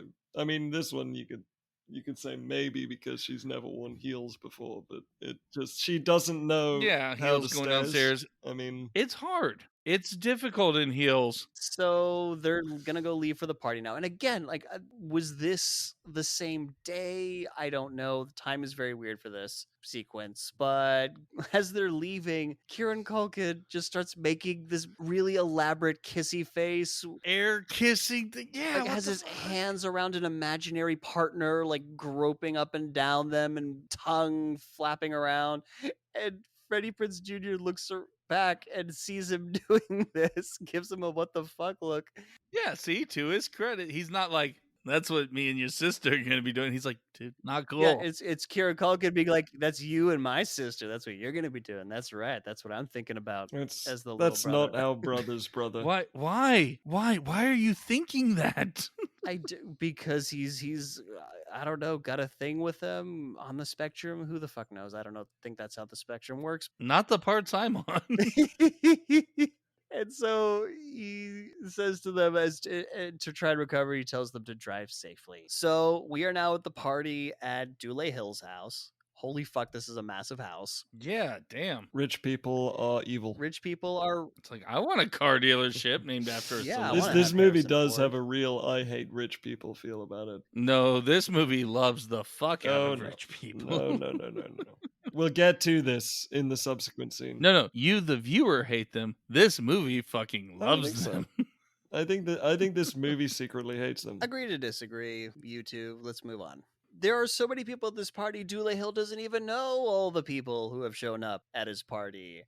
We have this really weird moment where Gabrielle Union sees Rachael Leigh Cook and is so glad that she's there, really wants her to come help her talk to these two Guatemalans or some Latin American country. Freddie Prinze Jr. is like, yeah, go ahead. And she says to him in the worst Spanish ever, gracias, papi, with that pronunciation. It was really weird. Yeah. This was, I think, the beginning of my checking out. Yeah, there's definitely some padding for time. What's weird is that there is something very significant missing, which we'll get to soon, just with regards to this movie. That there's a giant scene missing. Yeah, so Paul Walker is there, and he's making fun of Freddie Prinze Jr. for bringing Rachael Leigh Cook to the party, insinuates that, he might have feelings for her, and Freddie Prinze Jr. is like, no. It's just a bet. Instead of being honest, clearly, Paul Walker's nailed it on the head. Mm-hmm. But, men, late 90s, can't be honest about her feelings. Matthew Lillard and Taylor show up. Taylor is drunk, already has a cup of wine coming from the street. She's just been driving her, smoking a cigarette, if I remember. Yeah. Mm-hmm. Yep. And she's like, I want a beer. And Matthew Lillard, in the coolest of 90s sunglasses. I miss 90s sunglasses. They need to make a comeback. And he's like, you've already got a drink. He's like, I want a beer. So I guess he goes to get her a drink. And so Rachael Leigh Cook tries to use the bathroom and finds one of the girls from art class who told her to kill herself, just wasted. Discount Julia Stiles, because I kept thinking that this was her. Yes, but it's not. discount Julia Stiles. But this is the hate rich people moment. It is, and it's a weird moment. I don't know what it's... Yeah, this is really weird because Rachael Leigh Cook starts being nice to her because she's in there, she's sick, she's throwing up. And how's it feel, Lainey? what?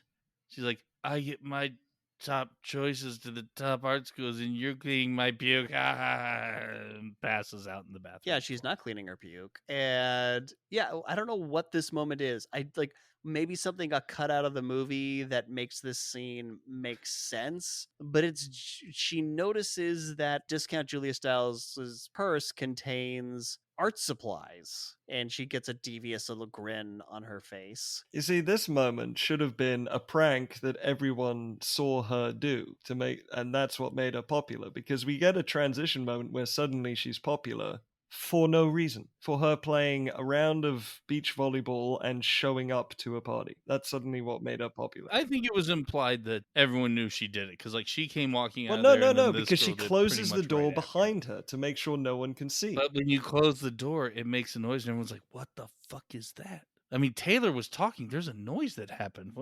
No, the door closing was making it private. Well, anyway, she face paints her to be like the painting that this goth chick was doing, and it's this clown face. And it doesn't pay off because we never see that character again for the rest of the movie. But it does pay off in another way. Okay, maybe you can bring it up when we get there. But Taylor, while this is going on, is trying to flex on Freddie Prinze Jr. by saying that, hey, if you want, I can go get you Matthew Lillard's autograph.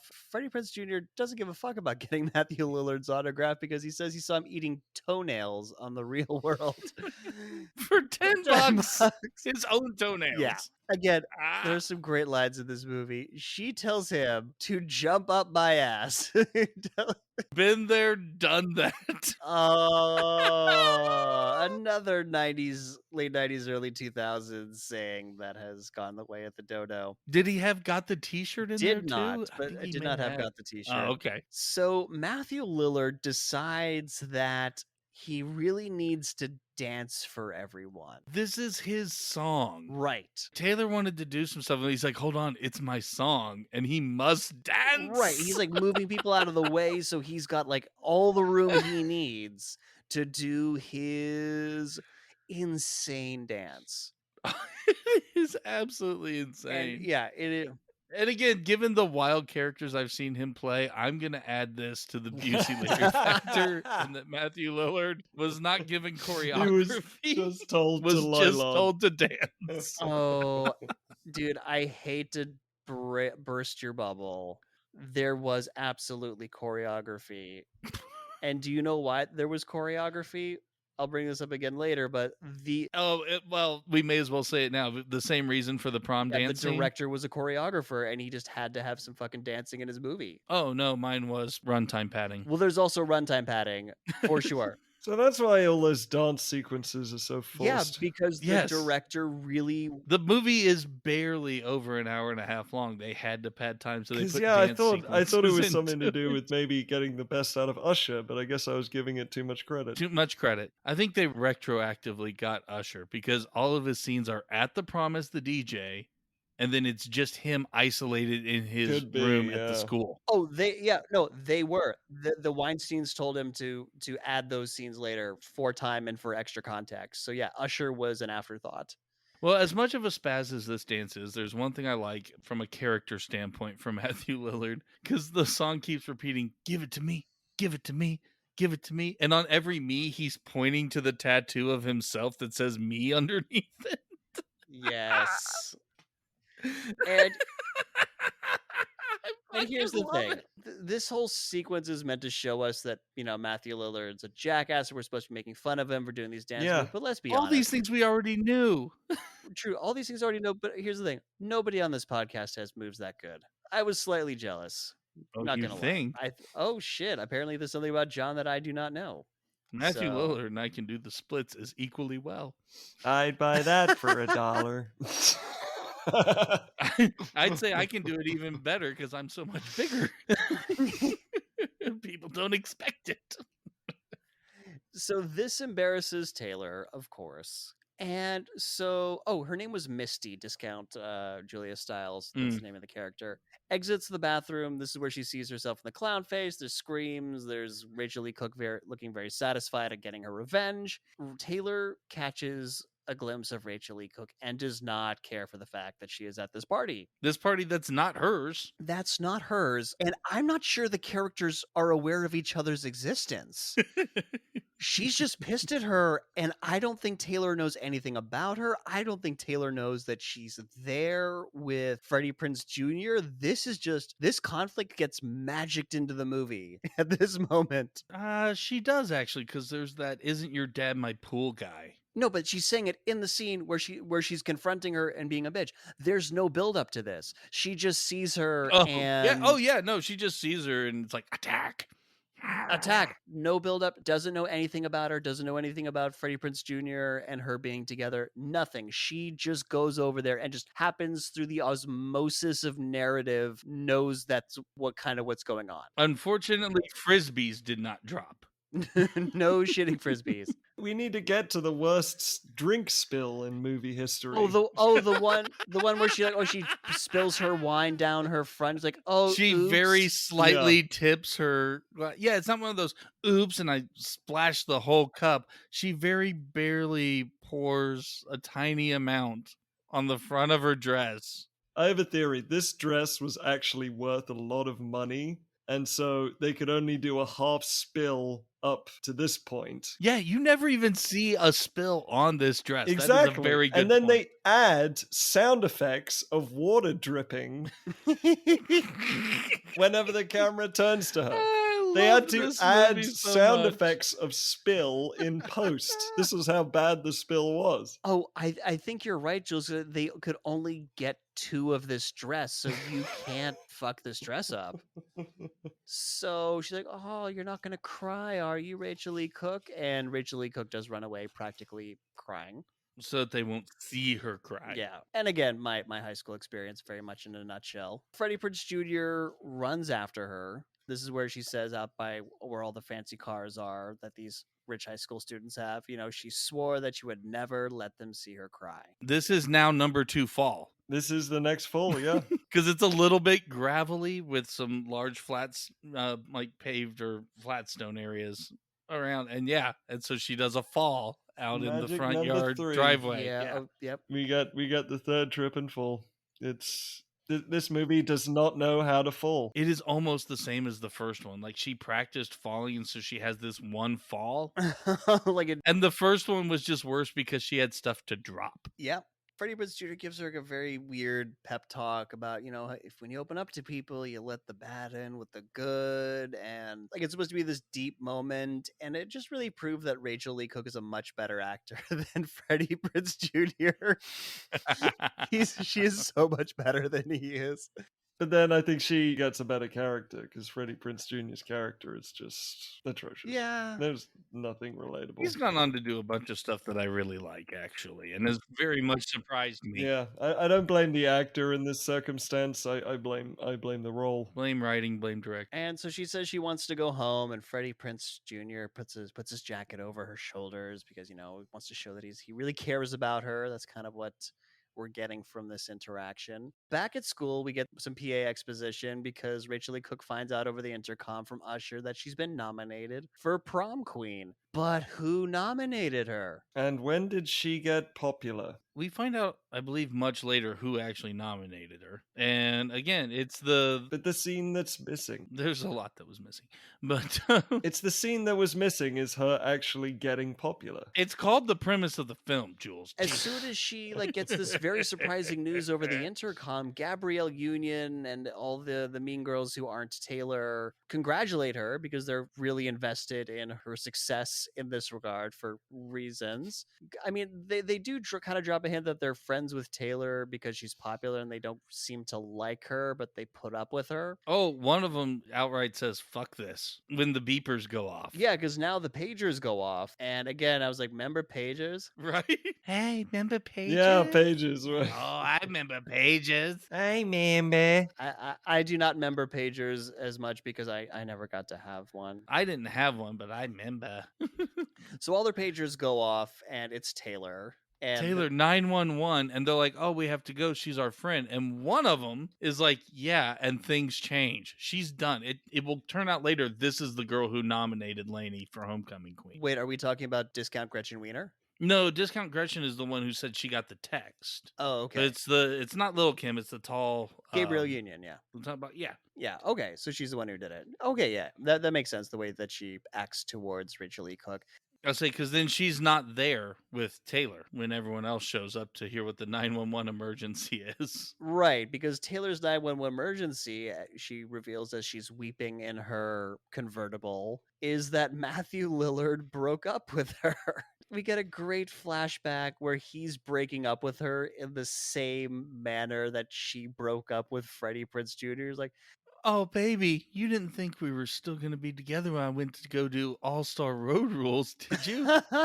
oh, You you did. did. That's so sweet. Yeah. Yeah, like exactly the same way that she talked about breaking up with him before going to college. It's perfect. It was a great moment. While she's weeping, she sees a sign that somebody's carrying that says Rachael Leigh Cook for prom queen, and she is not happy about the competition. Oh, yeah. It is on. So will Rachael Leigh Cook become prom queen? Will Freddie Prinze Jr.'s character become in any way likable? We're going to take a quick break, and we will find out after that. Hey, Jules, what's wrong, man? Yeah, you're looking kind of down. Hey guys, I have a date tonight, and I really like her, but I just don't think I have the right look. Oh, dude, no worries. We're your friends. We'll help you out. Yeah, absolutely. I think I know exactly what to do. Hey, what are you doing? Give me just taking your glasses off, okay? Give me and... Oh my God. John, you're a genius. Yeah, here, take a look at yourself in the mirror, Jules. I don't believe it. After all these years of hiding behind that bespectacled mask, my inner radiance is finally shining forth. The burden of awkward, nerdy drudgery has been lifted, and I'm not only my true self, but the only version of myself worth living. There you go. Also, I have this for you. Is that a red dress? Come on, it's 2021. You were just talking about being your true self. Yeah, seriously, dude, you need to get over yourself. Okay. Yeah, there you go. You know, I do kind of feel like Julia Roberts in Pretty Woman. So you feel like a hooker? Exactly. High five. Wait, my date has the same dress. We'll clash. Awkward. One of us is gonna have to change. Unzip me, John.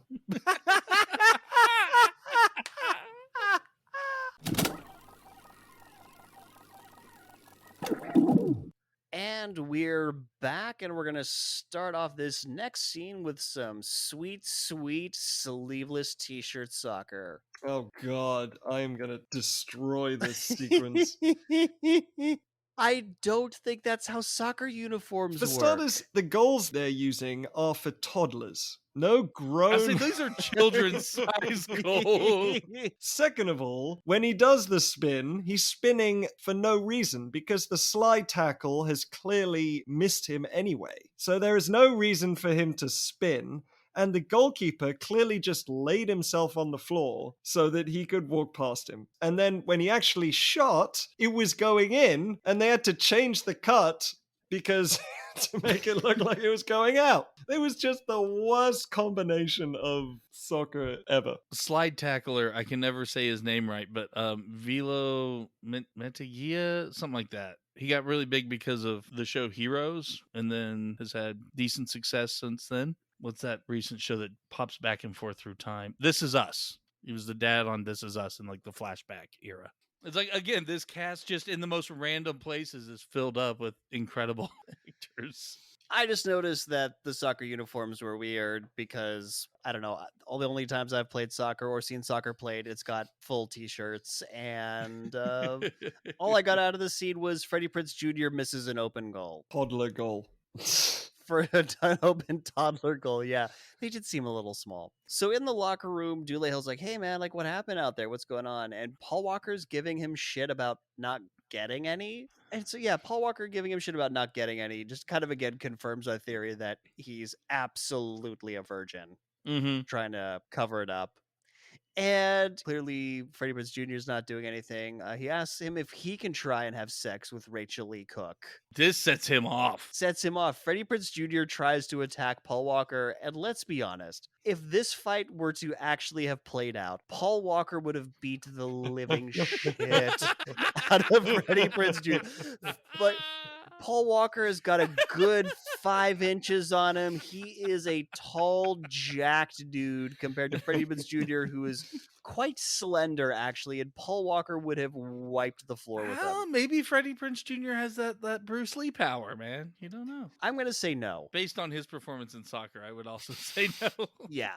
Again, what the fuck is this scene? Because Paul Walker is like, screw you, man, calls him out for being like a fake, faking all this to be like the top guy. I don't know what the fuck this beat was. He says a bunch of rambling bullshit because they need to get to them being rivals now, like proper rivals. Not just having a bet. There needs to be antagonism, which, by the way, this whole movie, I'm going, okay, he has to make her a prom queen in 6 weeks or else? Or else he loses the bet and then he has to do the thing. Yes, but we don't even know about the thing. That literally gets thrown in at the last moment of the fucking movie. Yeah. There are no stakes to this bet for the whole movie. There's no reason for us to be invested in it. No stakes throughout the entire movie, actually. For anyone. Yeah, and because we don't have a good understanding of Paul Walker and Freddie Prinze Jr.'s friendship, this scene, what is this? But they contrive their way into their antagonists now. Yeah, it's not like Paul Walker's scared of losing and all of a sudden like he's got to give up his fucking car or something, you know? Right, he's just pissed at Freddie Prinze Jr. because he's had some latent resentment towards him that he's only just now decided to express. Pretty much. Well, I mean, there's only like 2.5 weeks of school left. It's like the don't go to bed angry thing. He can't leave for college without him angry. So now campaign signs for prom queen are going up. It's going to be Taylor versus Rachael Leigh Cook. And Lonnie is represented by all the minorities. Yes, the clubs at this school. The first one you see lets you know that Lainey is the pro-choice choice. Yep, wow. And the gay club, it's just gay club. The hygiene squad? The hygiene squad. It's future custodians of America. I mean, like, what the fuck is this? And then the oppressed prisoners club? Like, what the shit? It's literally every minority. The movie's straining. You can hear it. But it's minority versus mainstream because then that gets countered with, have a latte, vote for Taylor. Cut to Freddie Prinze Jr. once again not respecting Rachael Leigh Cook's space because she's painting in her basement.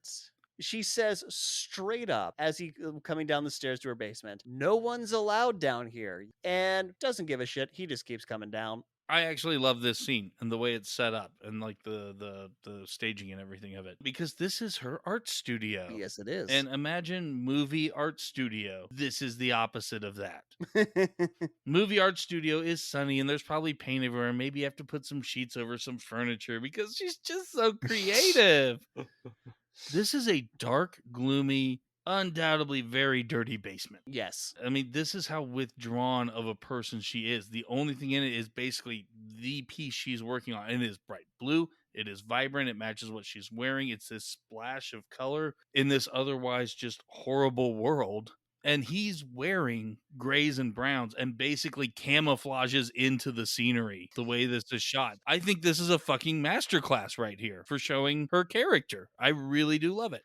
Yeah, and we finally get a bit of insight into her backstory because what she's painting, it's centered around a photo of her mother, and there's blues, and she talks about how her mom was a photographer and how art kind of runs in the family. She died of cancer. She doesn't really remember crying about it. Yeah, she's emotionally stunted. Like they were at the funeral, they were at the this is whatever it's called afterwards. Her brother sitting on her lap and her just sitting there. I mean, this is really the depression. Yeah, it's kind of rough. But in the middle of this, Freddie Prinze Jr.'s like, she's really beautiful. To which Rachael Leigh Cook replies, well, not everything is hereditary. And Freddie Prinze Jr. Right? And Freddie Prinze Jr. says nothing. He doesn't disagree with this at all. He just lets that hang.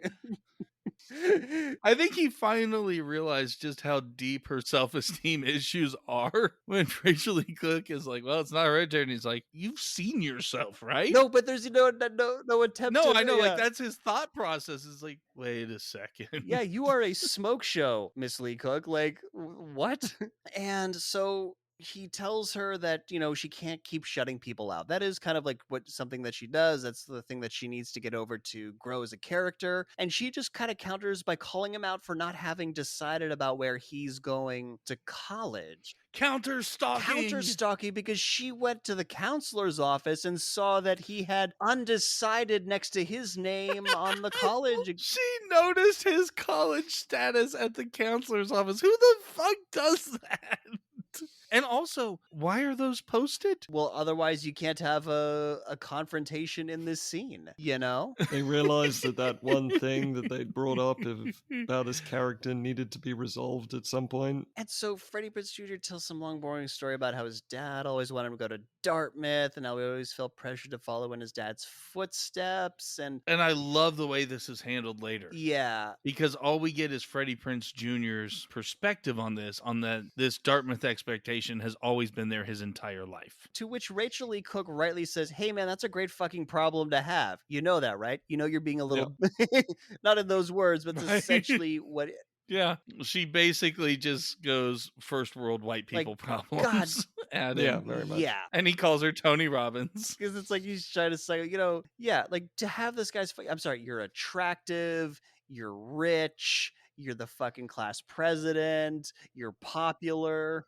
You're one of the smartest people in the class. Yeah, you got accepted to all the Ivies. Go fuck yourself, my dude. Mm-hmm. Or you could go over to, I forget where she says, but like go over to Africa and study squids. Do whatever the fuck you want. Just make a decision. Yeah, just make a fucking choice. And so Freddie Prinze Jr. decides to lean in for a kiss. And Rachael Leigh Cook pulls off the ultimate power move by just making him do all the work. He's got to lean into her. She's just going to close her eyes and you got to do all the work, motherfucker. She says something, I forget what she says, but it gives him pause. He doesn't actually kiss her. And he starts running up the stairs. Rachael Leigh Cook is very confused by all this. And he's like, let me call you later. Because clearly, like, he's thinking about the bet and how, I don't know, I guess guilt causes him to run away. The way he looks when he runs away is like, I just found out I was gay, but I need to leave.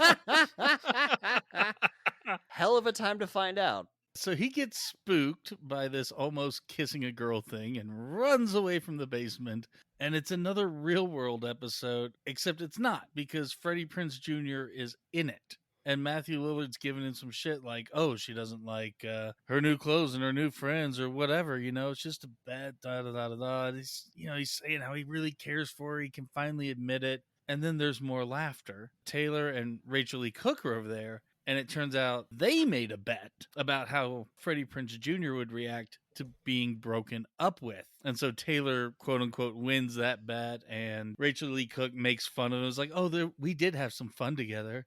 Like my beautiful eyes. And yes. And Matthew Lillard turns to him. He's like, hey, look, dude, in all seriousness, man, you do have some really beautiful eyes. And then it's a dream because he sits straight up in the middle of bed. Bolt upright. He's got the bed, the Mattress Master 2000. 2000! God, if I had a nickel for every time I woke up and just shot straight up, I'd be retired already. It's the No More No Dreams mattress. So now we get more campaigning for prom queen at school. Yes! And okay, so this is the weirdest shit. Taylor's giving out pictures of her with Henson? Yes! Yes, the vote for Taylor people, like, and one guy just walks by and goes, no, which I love. But but they're like, vote for Taylor, and people open up their gift bags, and there's mugs with Taylor's face on it. And yeah, a not signed photo of Taylor with the trio Hanson. Right. What Madness. the fuck are you supposed to do with that?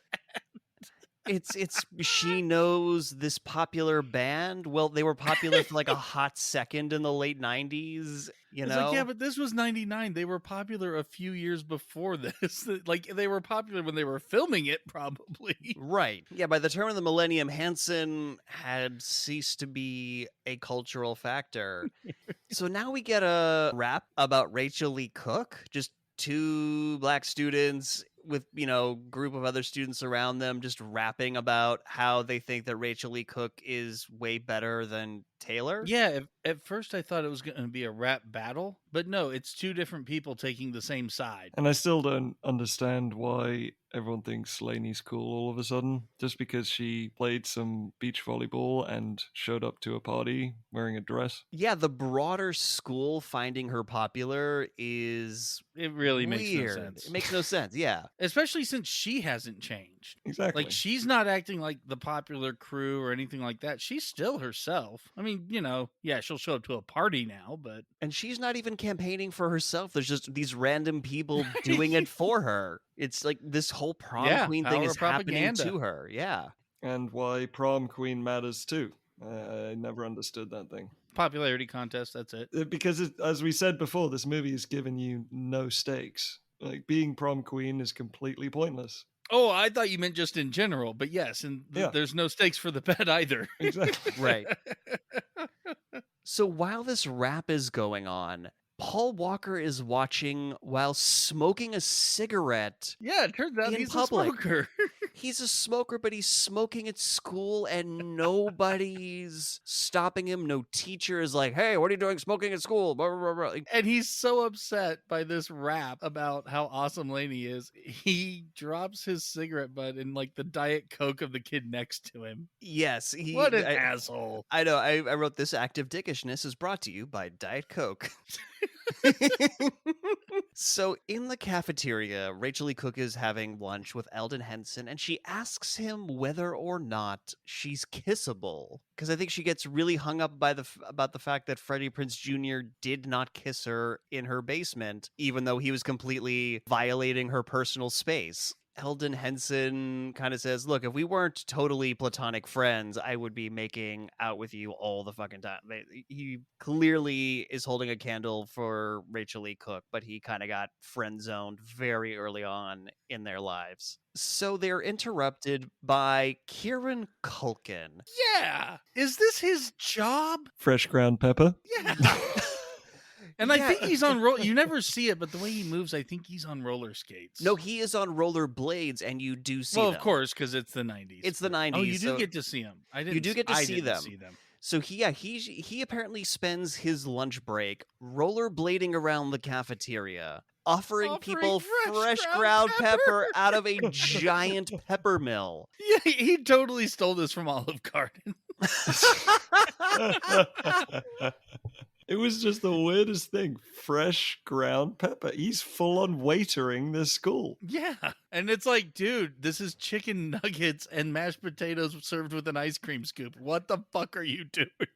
I don't think this movie knows how high school works. Well, here's the thing. It's because, again, they have to reiterate that he's this weird kid. He's got these odd tendencies, might have some sort of, condition. I really just want to see this kid's story. Yeah, it's missing. He eats things straight from the jar. He mimes air making out. He just travels around offering pepper. What the fuck is with this kid? Has a hearing really aid for know. reasons. I suspect he just wears it to. I suspect he just wears it to wear. He actually doesn't need it. He just wears it. I think he's an aspiring restaurateur. That's why he prepared the drink for Freddie Prinze Jr. That's why he's rolling around with freshly ground pepper. This is his dream. And then while he's rolling around offering people freshly ground pepper, he offers it to Sarah Michelle Gellar in a non-speaking role. Yes, we have almost the entire main Scooby-Doo cast in this movie. We're just missing Velma.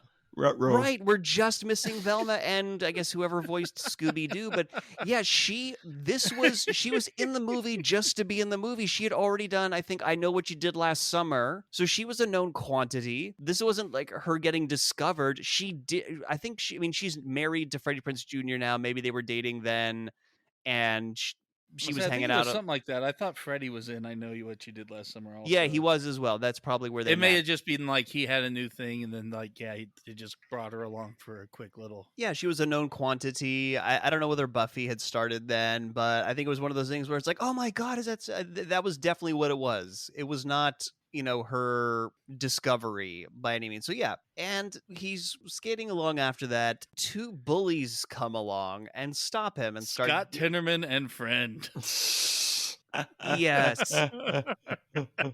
Ginger guy, he's Shermanator from American Pie. And while the one guy who's wearing a sleeveless t-shirt that conspicuously says "Kill all artists" with a pistol on his shirt, which, woof, Columbine had happened, guys. Like, this is a bad look. Even the worst teenagers wouldn't wear that shirt. I can't think of anyone on the planet who would genuinely wear that shirt. I can't imagine a single school dress code that would allow for... It's like, yeah, no, I could imagine a lot of people who would wear that, but not being allowed to wear it in school, though. You at least have to turn it inside out. Yeah, so anyway. I mean, they weren't even letting people wear South Park shirts in the late 90s. Like, let's be honest. So the guy with the shirt is distracting Kieran Culkin, giving him shit, while the Shermanator puts his pubes on a pizza, which we're not told explicitly is Kieran Culkin's pizza. There's no way of knowing. Yeah, it's just some pizza. Right. So the distraction is like, is Kieran also the lunchroom monitor? Why does he need distracted with a porno mag? Yeah, he's forcing him to look at this porno mag that Kieran Culkin does not want to look at. Don't make people look at porn if they don't want to look at it. So Freddie Prinze Jr. comes in,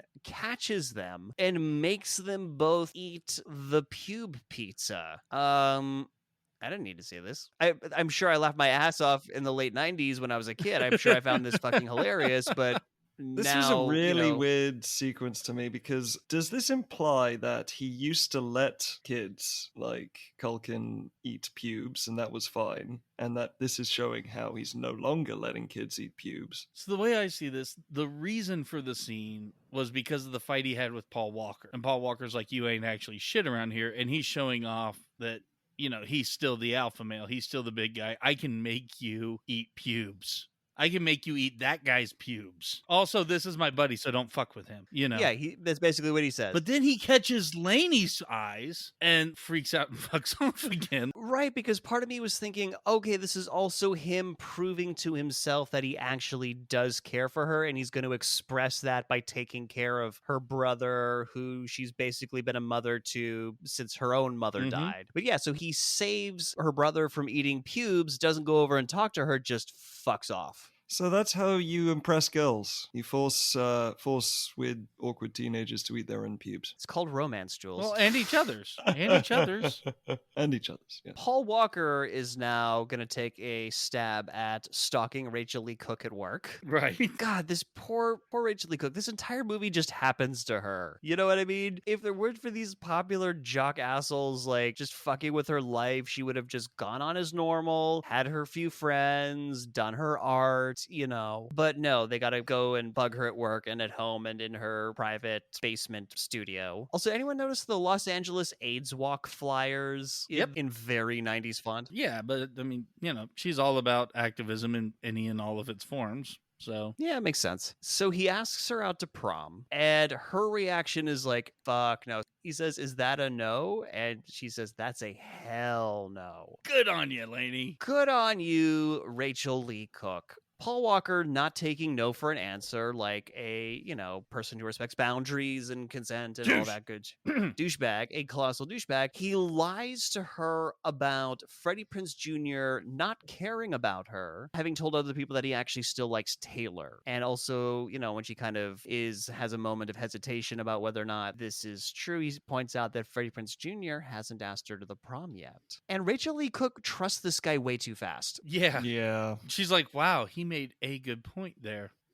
It's the one thing that sometimes happens in movies, is that people trust whatever words come out, You got to get the story moving, sure. But Paul Walker is once again clearly doing this so he doesn't lose the bet that has no stakes. Well, no stakes that we as an audience know of. There are stakes. We just don't know about them. And there's no reason for us to be invested. Scene when a different character literally says, Wait, what were the stakes of that bet? There are Yeah. stakes. We just as an audience don't know about it until literally the last 5 minutes. And So we have to presume that there aren't any. rationally, we have to presume there are no actual stakes. Yeah, so again, Rachael Leigh Cook, way too easily trusting of this jock asshole who she doesn't like, who, rationally should be like, okay, cool. Hey, Freddie Prinze Jr., what the fuck's going on? This Paul Walker guy just came in and bugged me at work like you did and said all this shit. What's going on? Okay, I got your side of the story. I can make a rational decision. Nope, because then we don't have the rest of the movie. While she kind of looks upset about things, Paul Walker lets her know that, hey, just so you know, the prom offer still open, okay?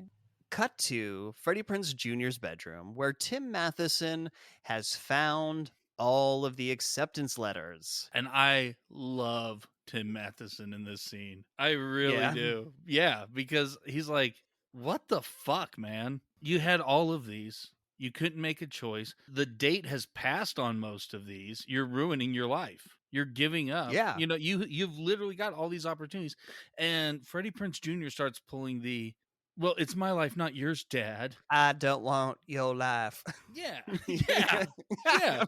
And they totally don't play into that. Like, I'm expecting a Full House moment of, oh, I'm so sorry, son, and this is how I da-da-da-da-da. I'm calling out that cliche, though. It's my life, not your life. Oh, yeah, no, Dad. totally call that one out. But they don't follow it up with, this, oh, my goodness, what have I done as a parent? He's like, look, this isn't about me. Sorry if it came across this way. You have to learn to make decisions for yourself because you're a fucking adult and life's going to hit you whether you like it or not, and walks out. Yep. Yeah.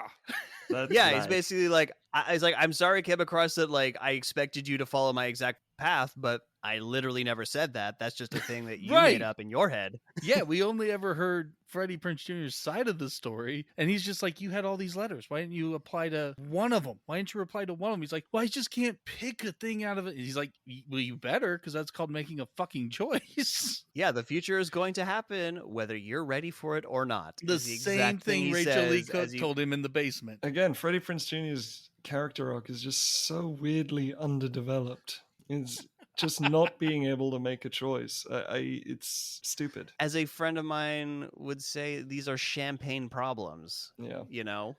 So back at school, Usher is expositing that it's 2 weeks to prom and the race is really tight between Taylor and Rachael Leigh Cook. And then, so they bump into each other because they both have entourages. For some reason, Rachael Leigh Cook has Taylor, yeah, I get why she has an entourage, but Rachael Leigh Cook apparently has manifested an entourage.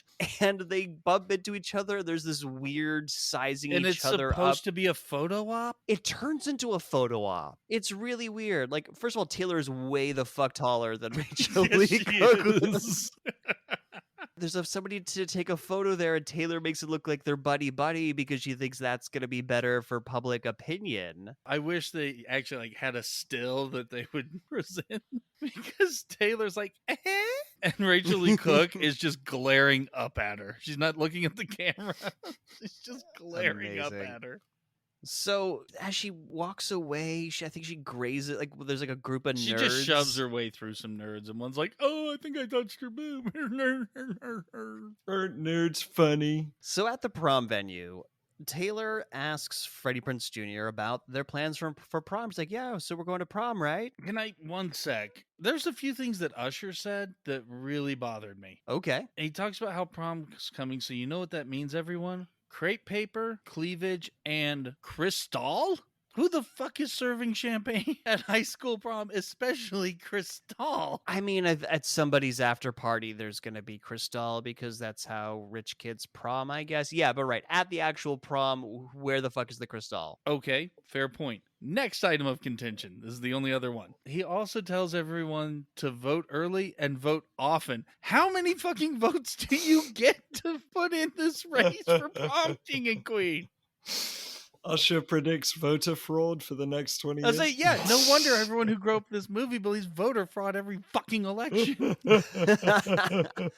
No, I think some comedian at some point in history said vote early and vote often. It might have been early Robin Williams, but it is a known phrase. It is a known I blame joke. Usher.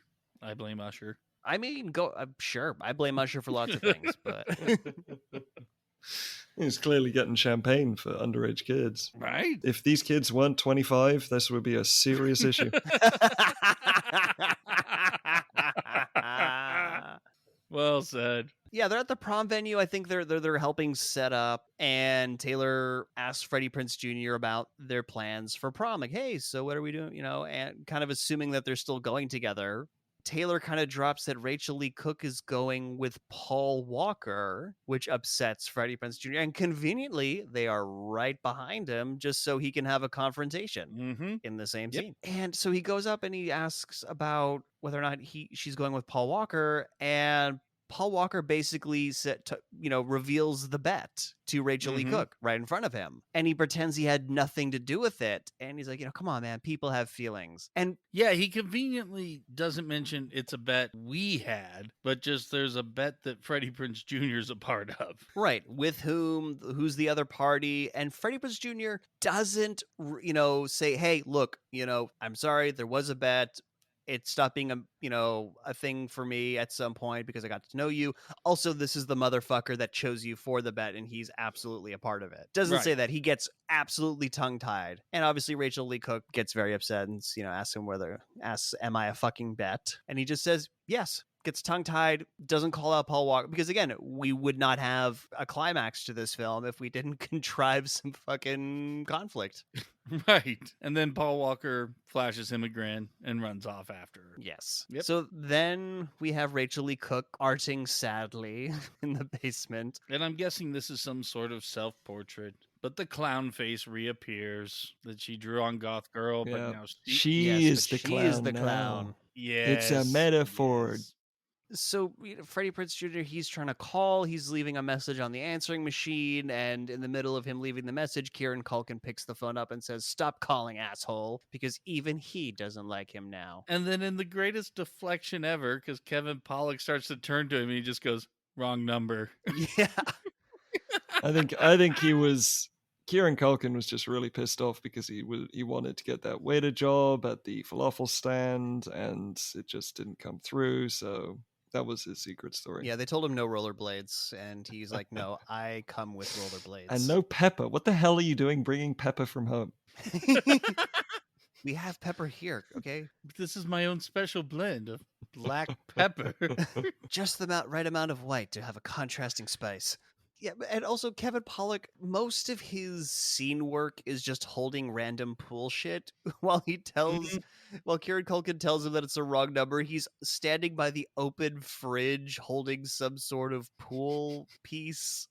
Yeah, I don't know. Well, this will continue. Oh, because yeah. Kevin Pollak now goes down to the basement. Empty-handed, so he has to keep picking up different pieces of pool equipment while he talks with her. He gets a filter and some tubing. Yeah, it's acting with random pool shit because he's just kind of monologuing to her a bit about, how she kind of hasn't lived for herself and how she basically co-parented her brother and all this stuff. Like also helping out with the finances in the house. Apparently his pool business doesn't fully support the family, I feel like is the implication here. It does So seem her falafel work? Or whether he means just helping out, how she was like, oh, I have to clean the house. I have to, take care of that sort of stuff earlier. Maybe like the housekeeping. Okay, yeah, that would make more sense. He's busy working all the time and doesn't have time to do other things. Doesn't have time to dad. That would make more sense because his house is really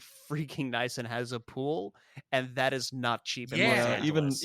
Even her family is wealthy, and that's why I went for the crazy rich teenagers as a title.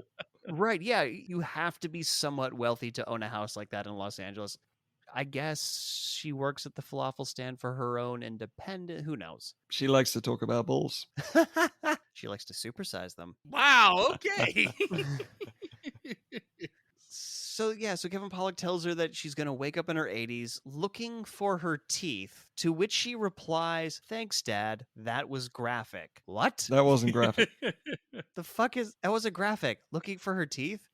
Yeah, so basically worried about her missing out on her life, letting her know that it's okay for her to do her thing. And she mentions that she's not going to be going to this prom, and he says, look, there's this guy who's waiting for you, handsome dude, just waiting for you to Was take this you to prom. M. Night Shyamalan's twist? Maybe because there is this like sense of who showed up to take her to prom, and it's Paul Walker. Yep. Yep, Paul freaking Walker. And you know what? He's actually pretty charming in this scene. I mean, we know it's all ulterior motives for him, and I really went Southern right there for some reason on ulterior. But he's like, hey, if you don't want to go, I get it. But hey, I didn't ask anyone else, and I'm here. And hey, you know what? You don't even have to change. She's in her paint overalls. Yeah, everything she again, you know. Yeah, he gives her this moment of "you're great just how you are," is what he's saying, and it's just a shame that he's an asshole who doesn't actually mean it. This is the thing. This was a great opportunity to give a character another dimension, but because it turns out that this is him just being underhanded, there is no other dimension. This is every single character is a caricature. It's so frustrating when we reach this moment. Which is what made it entertaining for me because they are so laughably one-dimensional. Yeah. I could still enjoy it. So we also see Freddie Prinze Jr. getting ready to go to the prom, and he's putting a corsage on his sister's wrist. He's taking Yep. Anna Paquin. He's taking his little sister to prom. Anna Paquin tells Freddie Prinze Jr. to not worry. Rachael Leigh Cook will be there. Somehow she divines this. And we also get to see a very huffy Taylor sitting alone because Freddie Prinze Jr. didn't come to pick her up. With a tray of margaritas. 3 margaritas. Like one's partially drank, but yeah, she has a tray of margaritas that she is being very sullen next to. So now it's prom time. We see the photographer who has no time for Dulé Hill and Gabrielle Union's bullshit. He has no time for anyone. They walk up and he's like, give me a fucking smile right now. Yeah, give me a fucking smile. And, giving shit to the guy who brings a blow-up doll as his date. Again, nobody takes it away from him. They take away his alcohol. I was about to say, this is shirtless, or not shirtless, but sleeveless guy from the Tenorman scene brought a fucking blow-up doll. And the, hey, give me that, mister, from one of the chaperones as he took away a bottle of booze. Yep, not the blow-up doll. What the fuck? And you see him dancing with the blow-up doll later. He's out loud and proud. He's loud and proud about his blow-up doll. Just wants to share it with the world. Wow. Anna Paquin and Freddie Prinze Jr. arrive, and she tells him to find Rachael Leigh Cook and cut in. And now I have an all caps funk soul brother. Jesus. Bring back that song. I want to hear that everywhere. I miss that song. Oh my God, I love this song. I can't decide if I love or hate this song. It's like, I mean, if you're in a situation where you just want to like rock the fuck out, even though it's not a rock song, or like you're at a dance, you just want to go crazy, it's fucking perfect. It is. But you can't listen to it. No, it is not a song you just put on and listen to. It's 3 phrases that repeat, and the music changes throughout, but that's I think it's one of the craziest things I've discovered doing this podcast is that the movies were a lot more disappointing than I remember, but the music was so much better than I remember. I don't know if it's the retro charm now. The music was but way I'm better. smiling whenever I hear songs in movies from the 90s. Oh, that's your nostalgia kicking in. It could be, yeah. But the movies themselves, I rarely have nostalgia for, except for Predator. Yeah, but you hated this in the first place too. So I'm pretty sure Funk Soul Brother was in one of the FIFA games. First of all, this song is Rockefeller Skank. Thank you very much. Oh, well, excuse me. Yeah, and it's basically comprised of 4 other songs remixed and mashed together, and Fatboy Slim did it right. In order to get this song and get permission to use everything, all 4 of those other artists got 25%. So as huge as this song was, he got nothing. Wow. He made it for love of the That's game. brilliant. Yep. Respect. And that's part of the reason I love it. I mean, most of the time it's going to irritate the shit out Despite of the me. song, did anyone feel just as off-put by the fact that everyone starts choreographed dancing in this? Okay, we are almost Two we are things. almost there. Oh, let's just We're almost do it. there. Ah. Okay, so while the song is playing in the background, Taylor intercepts Freddie Prinze Jr. and says she forgives him. I guess for not showing up and leaving her to drink 3 margaritas all by herself. How dare he? By the way, I do that to Nick every Friday night.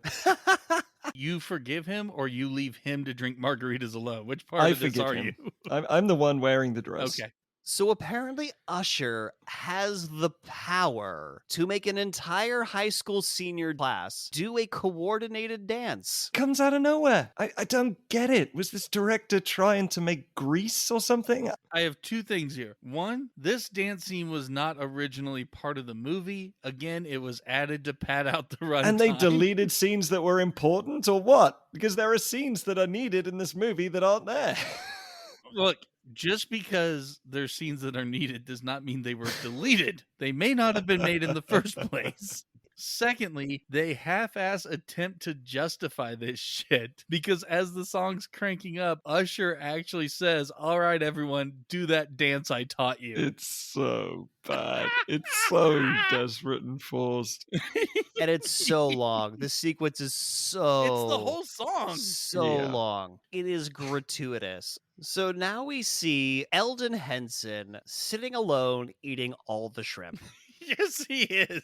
Not just eating some shrimp, he's eating all the shrimp. And honestly, that is the best way to spend a prom. I'm going to say that Elden Henson is making the correct choice. One question, what I want to bring up here is this the first time we find out what Eldon's name is? No, they use his name several times. But his name is Jesse Jackson. Yep. Oh, yes. We get his full name. Yeah. He connects with Anna Paquin, who just happens to be standing nearby. They both like the song that comes on. Yeah, very weirdly and immediately, because the next song, I don't even know what it was. Like, he's just scarfing shrimp and is just like, "I love this song," to himself. Because she walks up behind him and she's like, "Oh, me too. This is my favorite song." And they have like a moment of looking at each other, and he says, "Yeah, I'm Jesse Jackson.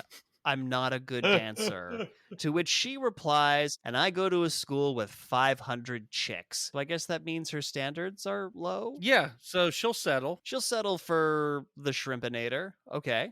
So then Miss Cleo, art teacher, approaches Rachael Yeah, Leigh she's still Cook. carrying this damn feather thing. Because she's an art teacher and she's so, Cultural. eccentric. Yeah, and she's here to let her know that her latest piece of work, the one that had her mother in it, was the best she'd ever done. Whatever's gotten you to open up like this, don't let it go. Basically, trying to guide her to Freddie Prinze Jr.'s dick inadvertently. And so Rachael Leigh Cook spots Freddie Prinze Jr. and Taylor dancing and is very conflicted about, how she feels towards him. But by the way, we didn't quite bring it up in art class, but it's definitely a factor now on your bingo cards. Magical Black Oh, Lady. yes, very true.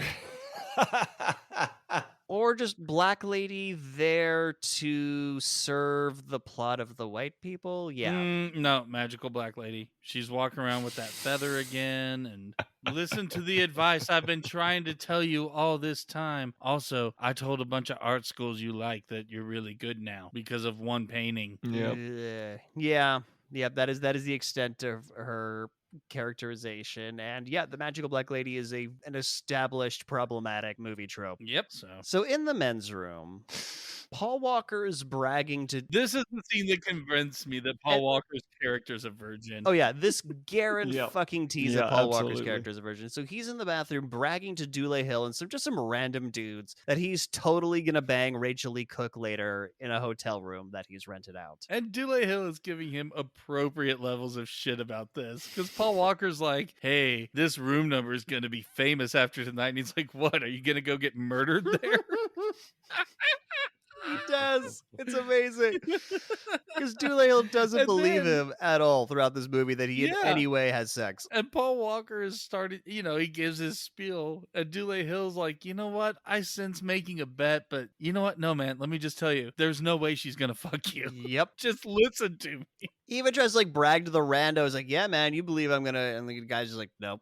And then there's no one in the room. And he's like, yeah, this is totally my night. He says, taking a swig from his hip flask as if to convince himself. It is more to himself. Yeah, he's absolutely talking himself up that he's finally going to get to have the sex. So Paul Walker exits the bathroom, and it turns out that Elden Henson was in the stall the whole time and heard everything. So Elden Henson runs back to his table, gets winded because fat guy. And then he tries to do it again because he tells Anna Paquin, and Anna Paquin's like, well, shit, you got to tell the person that matters Right. to. You've got to tell the protagonist of this Yeah, this movie. is a Come on. movie. That's our purpose in life. What the fuck, side character? Yeah, stop trying to have your own arc. Stop trying to have an arc, Elden Henson. No one else gets an arc in Yeah. this. You don't get one either. Yeah, if I don't get an arc, you don't get If an the arc. fucking okay? protagonist doesn't get an arc, you don't get an arc. We get shrimp. That's a deal. You get shrimp, okay? Yeah, you get shrimp and I get makeup. That is the extent of our characterization. So it's now time to announce the prom king and queen. No surprise, Freddie Prinze Jr. is prom king. And apparently in the closest vote in the school's history, Taylor just becomes prom queen. Although not that close. It's 54 to 46. There's an 8% margin, which is, it's not a landslide, but those are solid margins. I'm going out and saying that there's only 60 people in the class and a few of them voted often, and there's literally only 100 votes to count.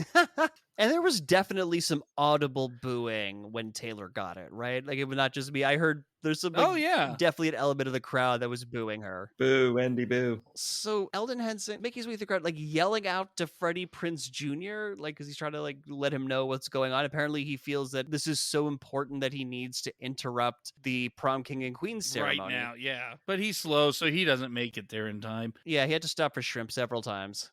Freddie Prinze Jr. gives a commencement speech. Yeah, very generic, weird. Yeah, very generic, very weird. We have our whole lives ahead of us. We can be whoever we want to be and strive for success. This is not graduation, Freddie Prinze Jr. This is not when the speech happens. The speech that he gives is exactly why I took issue with this movie. Is they just think being a teenager is such a major stage in life. I'm sorry, it's not. This is not the beginning. This is not the ending. This is a weird part in the middle. This part of your life is over when you were the mandatory education part of your life is over. Time to get your shit together and have a life of your own. But proms, the formal dance is not where you have that goddamn speech. I can't emphasize this enough. And then it's Taylor's turn, and she's going to do a proper homecoming queen speech of thank you and look how much better I am. And the fucking principal unplugs her mic. As she says, fuck you to everyone who didn't vote. Yeah, she's basically using the speech to say "fuck you" to all the haters. Literally, yeah, he pulls the cord out. So Elden Henson kind of pulls Freddie Prinze Jr. off in the middle of his speech, calls him off the stage, and at first he's too winded to explain what he wants to say because fat guy, although not really fat guy. And Anna Paquin spends way too long trying to get Elden Henson to just say the thing, even though she knows what's going on. Eventually she gives up on him and tells him about Paul Walker and Rachael Leigh Cook going to a hotel room. So Freddie Prinze Jr. leaves the prom and he's driving around talking on his cell phone. He's calling all the hotels. He's trying to figure out where Paul Walker and Rachael Leigh Cook are. And I don't think hotels are ever going to tell people who's staying with them, right? I feel like that's not a thing they do. If you're trying to call a certain room, I think sometimes. Well, no, you could call a certain room, but you can't be like, hey, do you have a so-and-so staying at your hotel? Yeah, they're going to say, we're not going to tell you whether or not we have a person staying with us. Well, Freddie Prinze Jr.'s graduating to superpowers level of stalking. He can literally the entire world responds to his stalking requests. I think if he announced that it was Freddie Prinze Jr. calling, then they would give him the information. He's in too much of a hurry. So we return to Rachael Leigh Cook's house as Freddie Prinze Jr. keeps dialing on his ancient cell phone.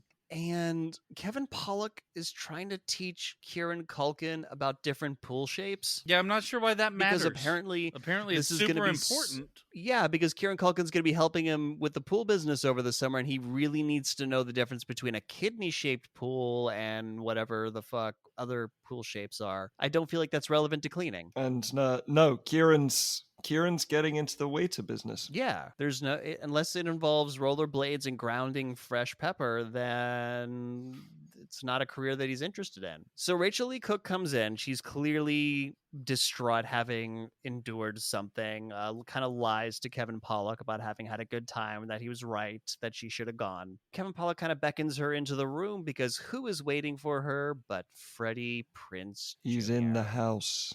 Which means he's been standing there watching Kieran Culkin fall asleep while he's getting his pool shapes education. Like he's just been a witness to this. Yeah, Kevin Pollak was just like, yeah, you can wait here, but I got to talk to Kieran about some shit. So I'm just going to stand here and watch you intensely. yeah, and I'm going to make sure I'm standing away from the doorway so we can have a dramatic reveal later. Exactly. So Kevin Pollak tells them, like, oh, well, I got to get up early tomorrow, so I'll leave you kids to talk. By the way, if you want to talk, make sure you go do it out by the pool. It's a lot more cinematic out there. Yeah. Yeah, because, we've had so many scenes in the basement. It just wouldn't be a great place to have a finale. You know and what I those mean? are rentals. I mean, you don't want to get them dirty in the basement. No. No. Somewhere where I can clearly watch you and turn on lights at a very inconvenient time. Yeah, I mean that was the whole reason, because he had lights rigged to give his daughter Yeah. a romantic moment. Because this is the scene where it all comes out and everyone forgives each other. It's a very bullshit scene. It is. Kieran Culkin, before they go outside, apologized to Freddie Prinze Jr. for calling him an asshole, and they make up. So before they go out, Rachael Leigh Cook mentions that, like, she figured out what Paul Walker was doing way too late. She was apparently really naive, and I guess got all the way to possibly the hotel. Yeah. I mean, my note here is finally someone reacting to the rampant sexual harassment that was going on at this school. And her reaction is incredible because what she did was, I guess Paul Walker tried to get fresh. She took out a fucking air horn from her purse and blasted it directly into his ear. And she says, I really hope I didn't do any permanent damage. And you did, Rachael Leigh Cook. Yes, you absolutely did. And it was superb. So they're out by the pool now, and Freddie just says what he should have said, way earlier in the movie. Like, look, I made that bet before I knew you. She's like, oh, well, what did you lose in this bet? And he's like, oh, I lost my best friend. You mean that asshole Paul Walker, who was somehow your best friend, even though he clearly hated your fucking guts? All the time in this movie. Yeah. And Rachael Leigh Cook says, she appreciates that he gave up his prom for her. And no, he was there for most of it. He got crowned prom king. He got everything he needed out of prom. Yeah, guy who has everything, got everything. And then he asks her for the last dance, though. Because, they missed the very end. So he asks for the last dance. And no, you can have the first. What? No, that's not how this works. No, it's the last dance. It's the last, right? There were dances earlier. Your dad just put mood lighting on for us. Yeah. And then we get this great line. She says, this is the worst line in the whole fucking movie. I feel like Julia Roberts in Pretty Woman, except for, the whole hooker thing. God, that line sucks. It's so bad.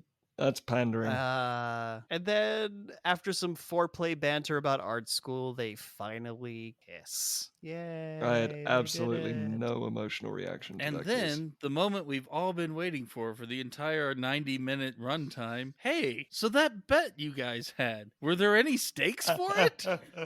Yeah, we get this as the camera pulls out to look at the city. We hear this in voiceover. So it's graduation. People's names are being called up. This is where you find out that Paul Walker still can't hear. By the way, prom is not a night before graduation thing. So there's 2 weeks where he's just not telling her what the stakes of the bet That's are. true. Paul Walker's deaf for 2 weeks. Yeah, he's deaf for 2 weeks. Taylor is having an angry smoke in the background. And again, no teachers are being like, hey, you can't smoke here. It's fucking school grounds. God, American graduations are boring. Having to sit there in a nylon fucking gown, waiting for your turn to go up for 3 seconds, get your diploma, the worst. Yep. Do you know that did not happen in South Africa? Do you know what they said the day after I finished my final exam? Get the fuck out of town. You have 24 hours to leave. Otherwise, we're going to withhold your exam results. What?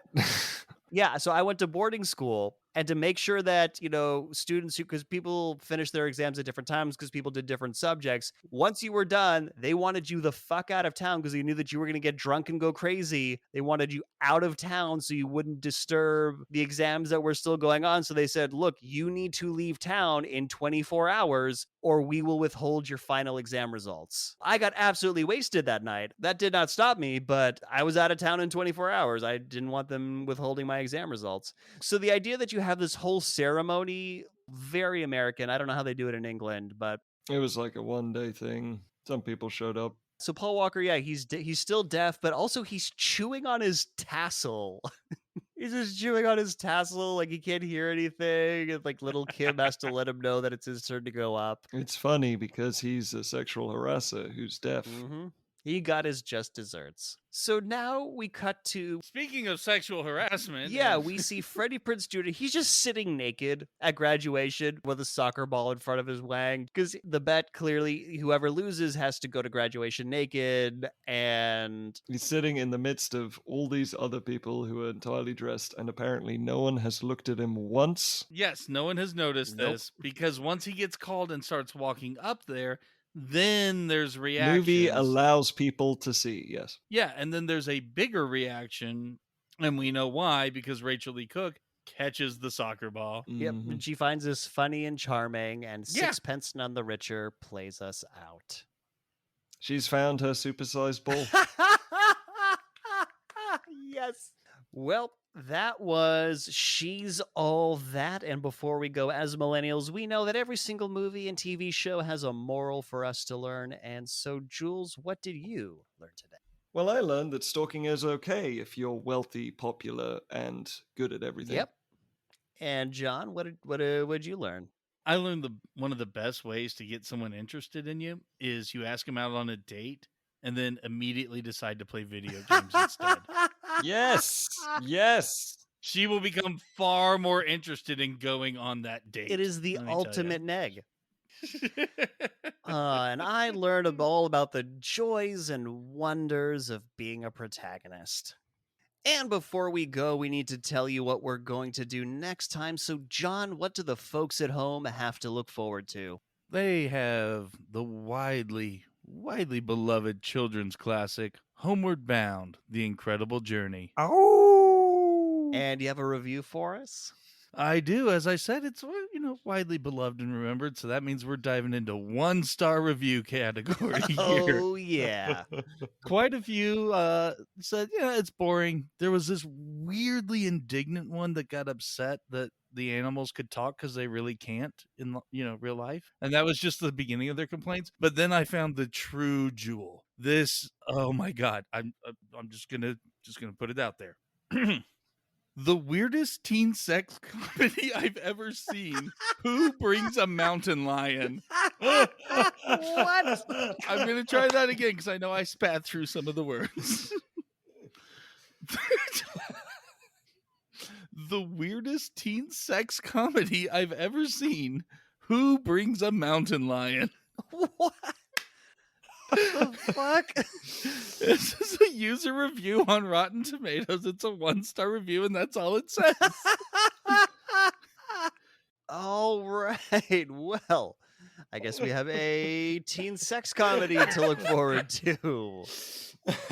And that's our show. If you liked it, please subscribe. If you loved it, please share it with all your friends. And whether you liked it or loved it, we'd appreciate it if you gave us a 5-star rating on Apple Podcasts to help others find us. Also, be sure to like our Facebook page and follow us on Twitter. Links to both of those are in the show notes. Thanks for listening, and we'll see you next time for another episode of Millennial Rewind.